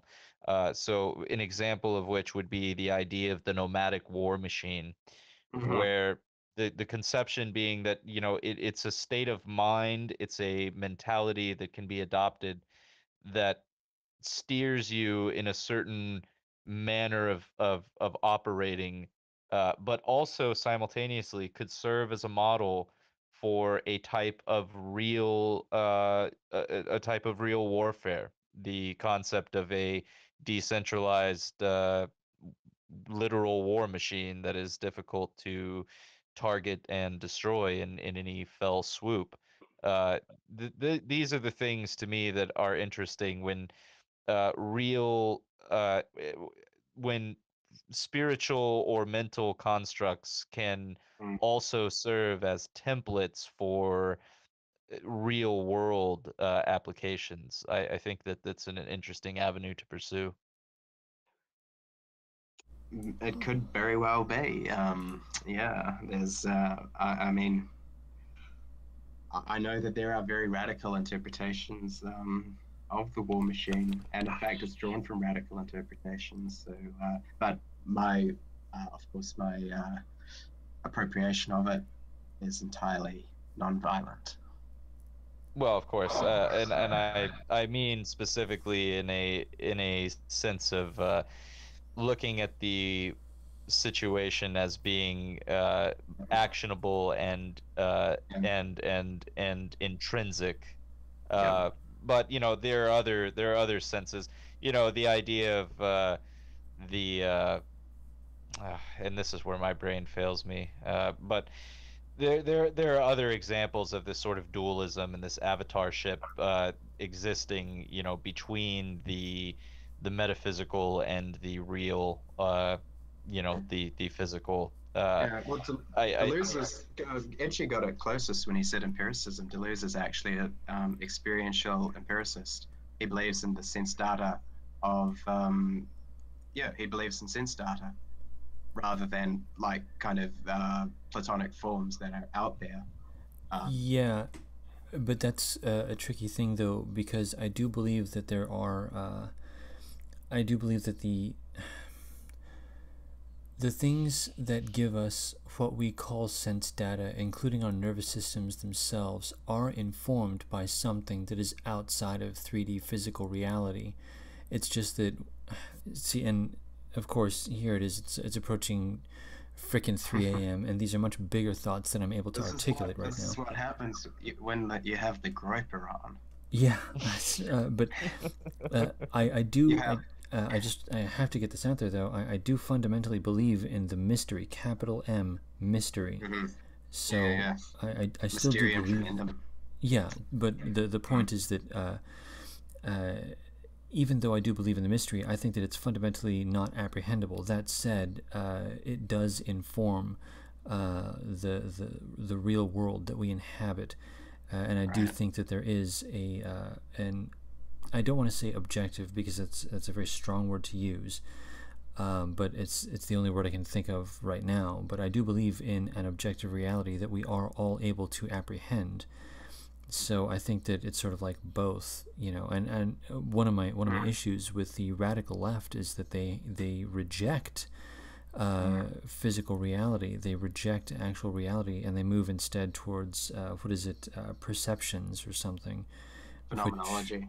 Although, of course, phenomenology is subjective experience is an objectively true thing as well, so it's kind of complex. But as I said before, it's not necessary to accept the postmodern epistemology. So if you don't like desire and this bodily flux which informs it, substitute the classical Greek objective idea of natural potential, your innate teleology that the state is coding and turning against its best interests. It's funny how they reject physical reality until fucking Rufio one punches them. You know what I mean? Yeah, exactly. Okay, well, with all of this said, I can feel my consciousness slipping, so I have to get going. We're gonna go alphabetically. So that means I'm going to ask for everyone to give their final thoughts. We're going to go alphabetically, so it's going to go Faustian, Julian, and then Sin. So final thoughts, Faustian Spirit. I think it is highly appropriate and in line with white ethnocentrism to look at what systems worked for us, what practices worked for us, and which ones didn't. So I really appreciate Julian coming on and giving us a little history pill and looking at the post-Malberg stuff. I really like that. So great conversation. Right on. All right, Julian Groiper, final thoughts, please. Well, I feel like this was this little session was like a nomadic war machine, you could say, where we disrupted the coding of the liberal state and indulged in the flux of experience. It was nice to be able to come on, Iche, and I think that, the cards fell as they were going to fall, but that's life. That's how the cookie crumbles. I don't really have any regrets, but at the same time, I do want to, stay within the parameters of where you want to direct the discourse on this channel. So I appreciate the chance to talk and to fight and to do whatever. And I've got. I have respect for all of you, but I also have my own views, and I stick by them. So thanks to everybody. Yeah, of course, and perfectly respectable, by the way, perfectly respectable. And Sin, final thoughts. My final thoughts can more or less be summed up in a single meme. Desire to know more intensifies. And also, thank you, Groiper, for the information and the windows into some new and intriguing thought patterns. So, again, my thanks to you, sir. Yeah, all right, so I guess I'm going to go ahead and call the stream, and if the three of you could stay on after I close this stream down, that'd be fantastic. But yeah, I just wanted to go ahead and I wanted to take this opportunity to thank Julian Graper for coming on. I also want to go ahead and thank everyone in the chat for popping by. I'm sorry that I didn't get a chance to engage in the chat more. And of course, obviously, thank you for stopping by, Faustian Spirit and Sin, quite impromptu, but it all worked out. I had a great time, and I really enjoyed this stream, so I'm going to go ahead and review this at a later time when my mind is not about to dissolve. So there you go. At any rate, thanks again, everyone, for stopping by, and I'll see everyone in the chats. All right, cheers.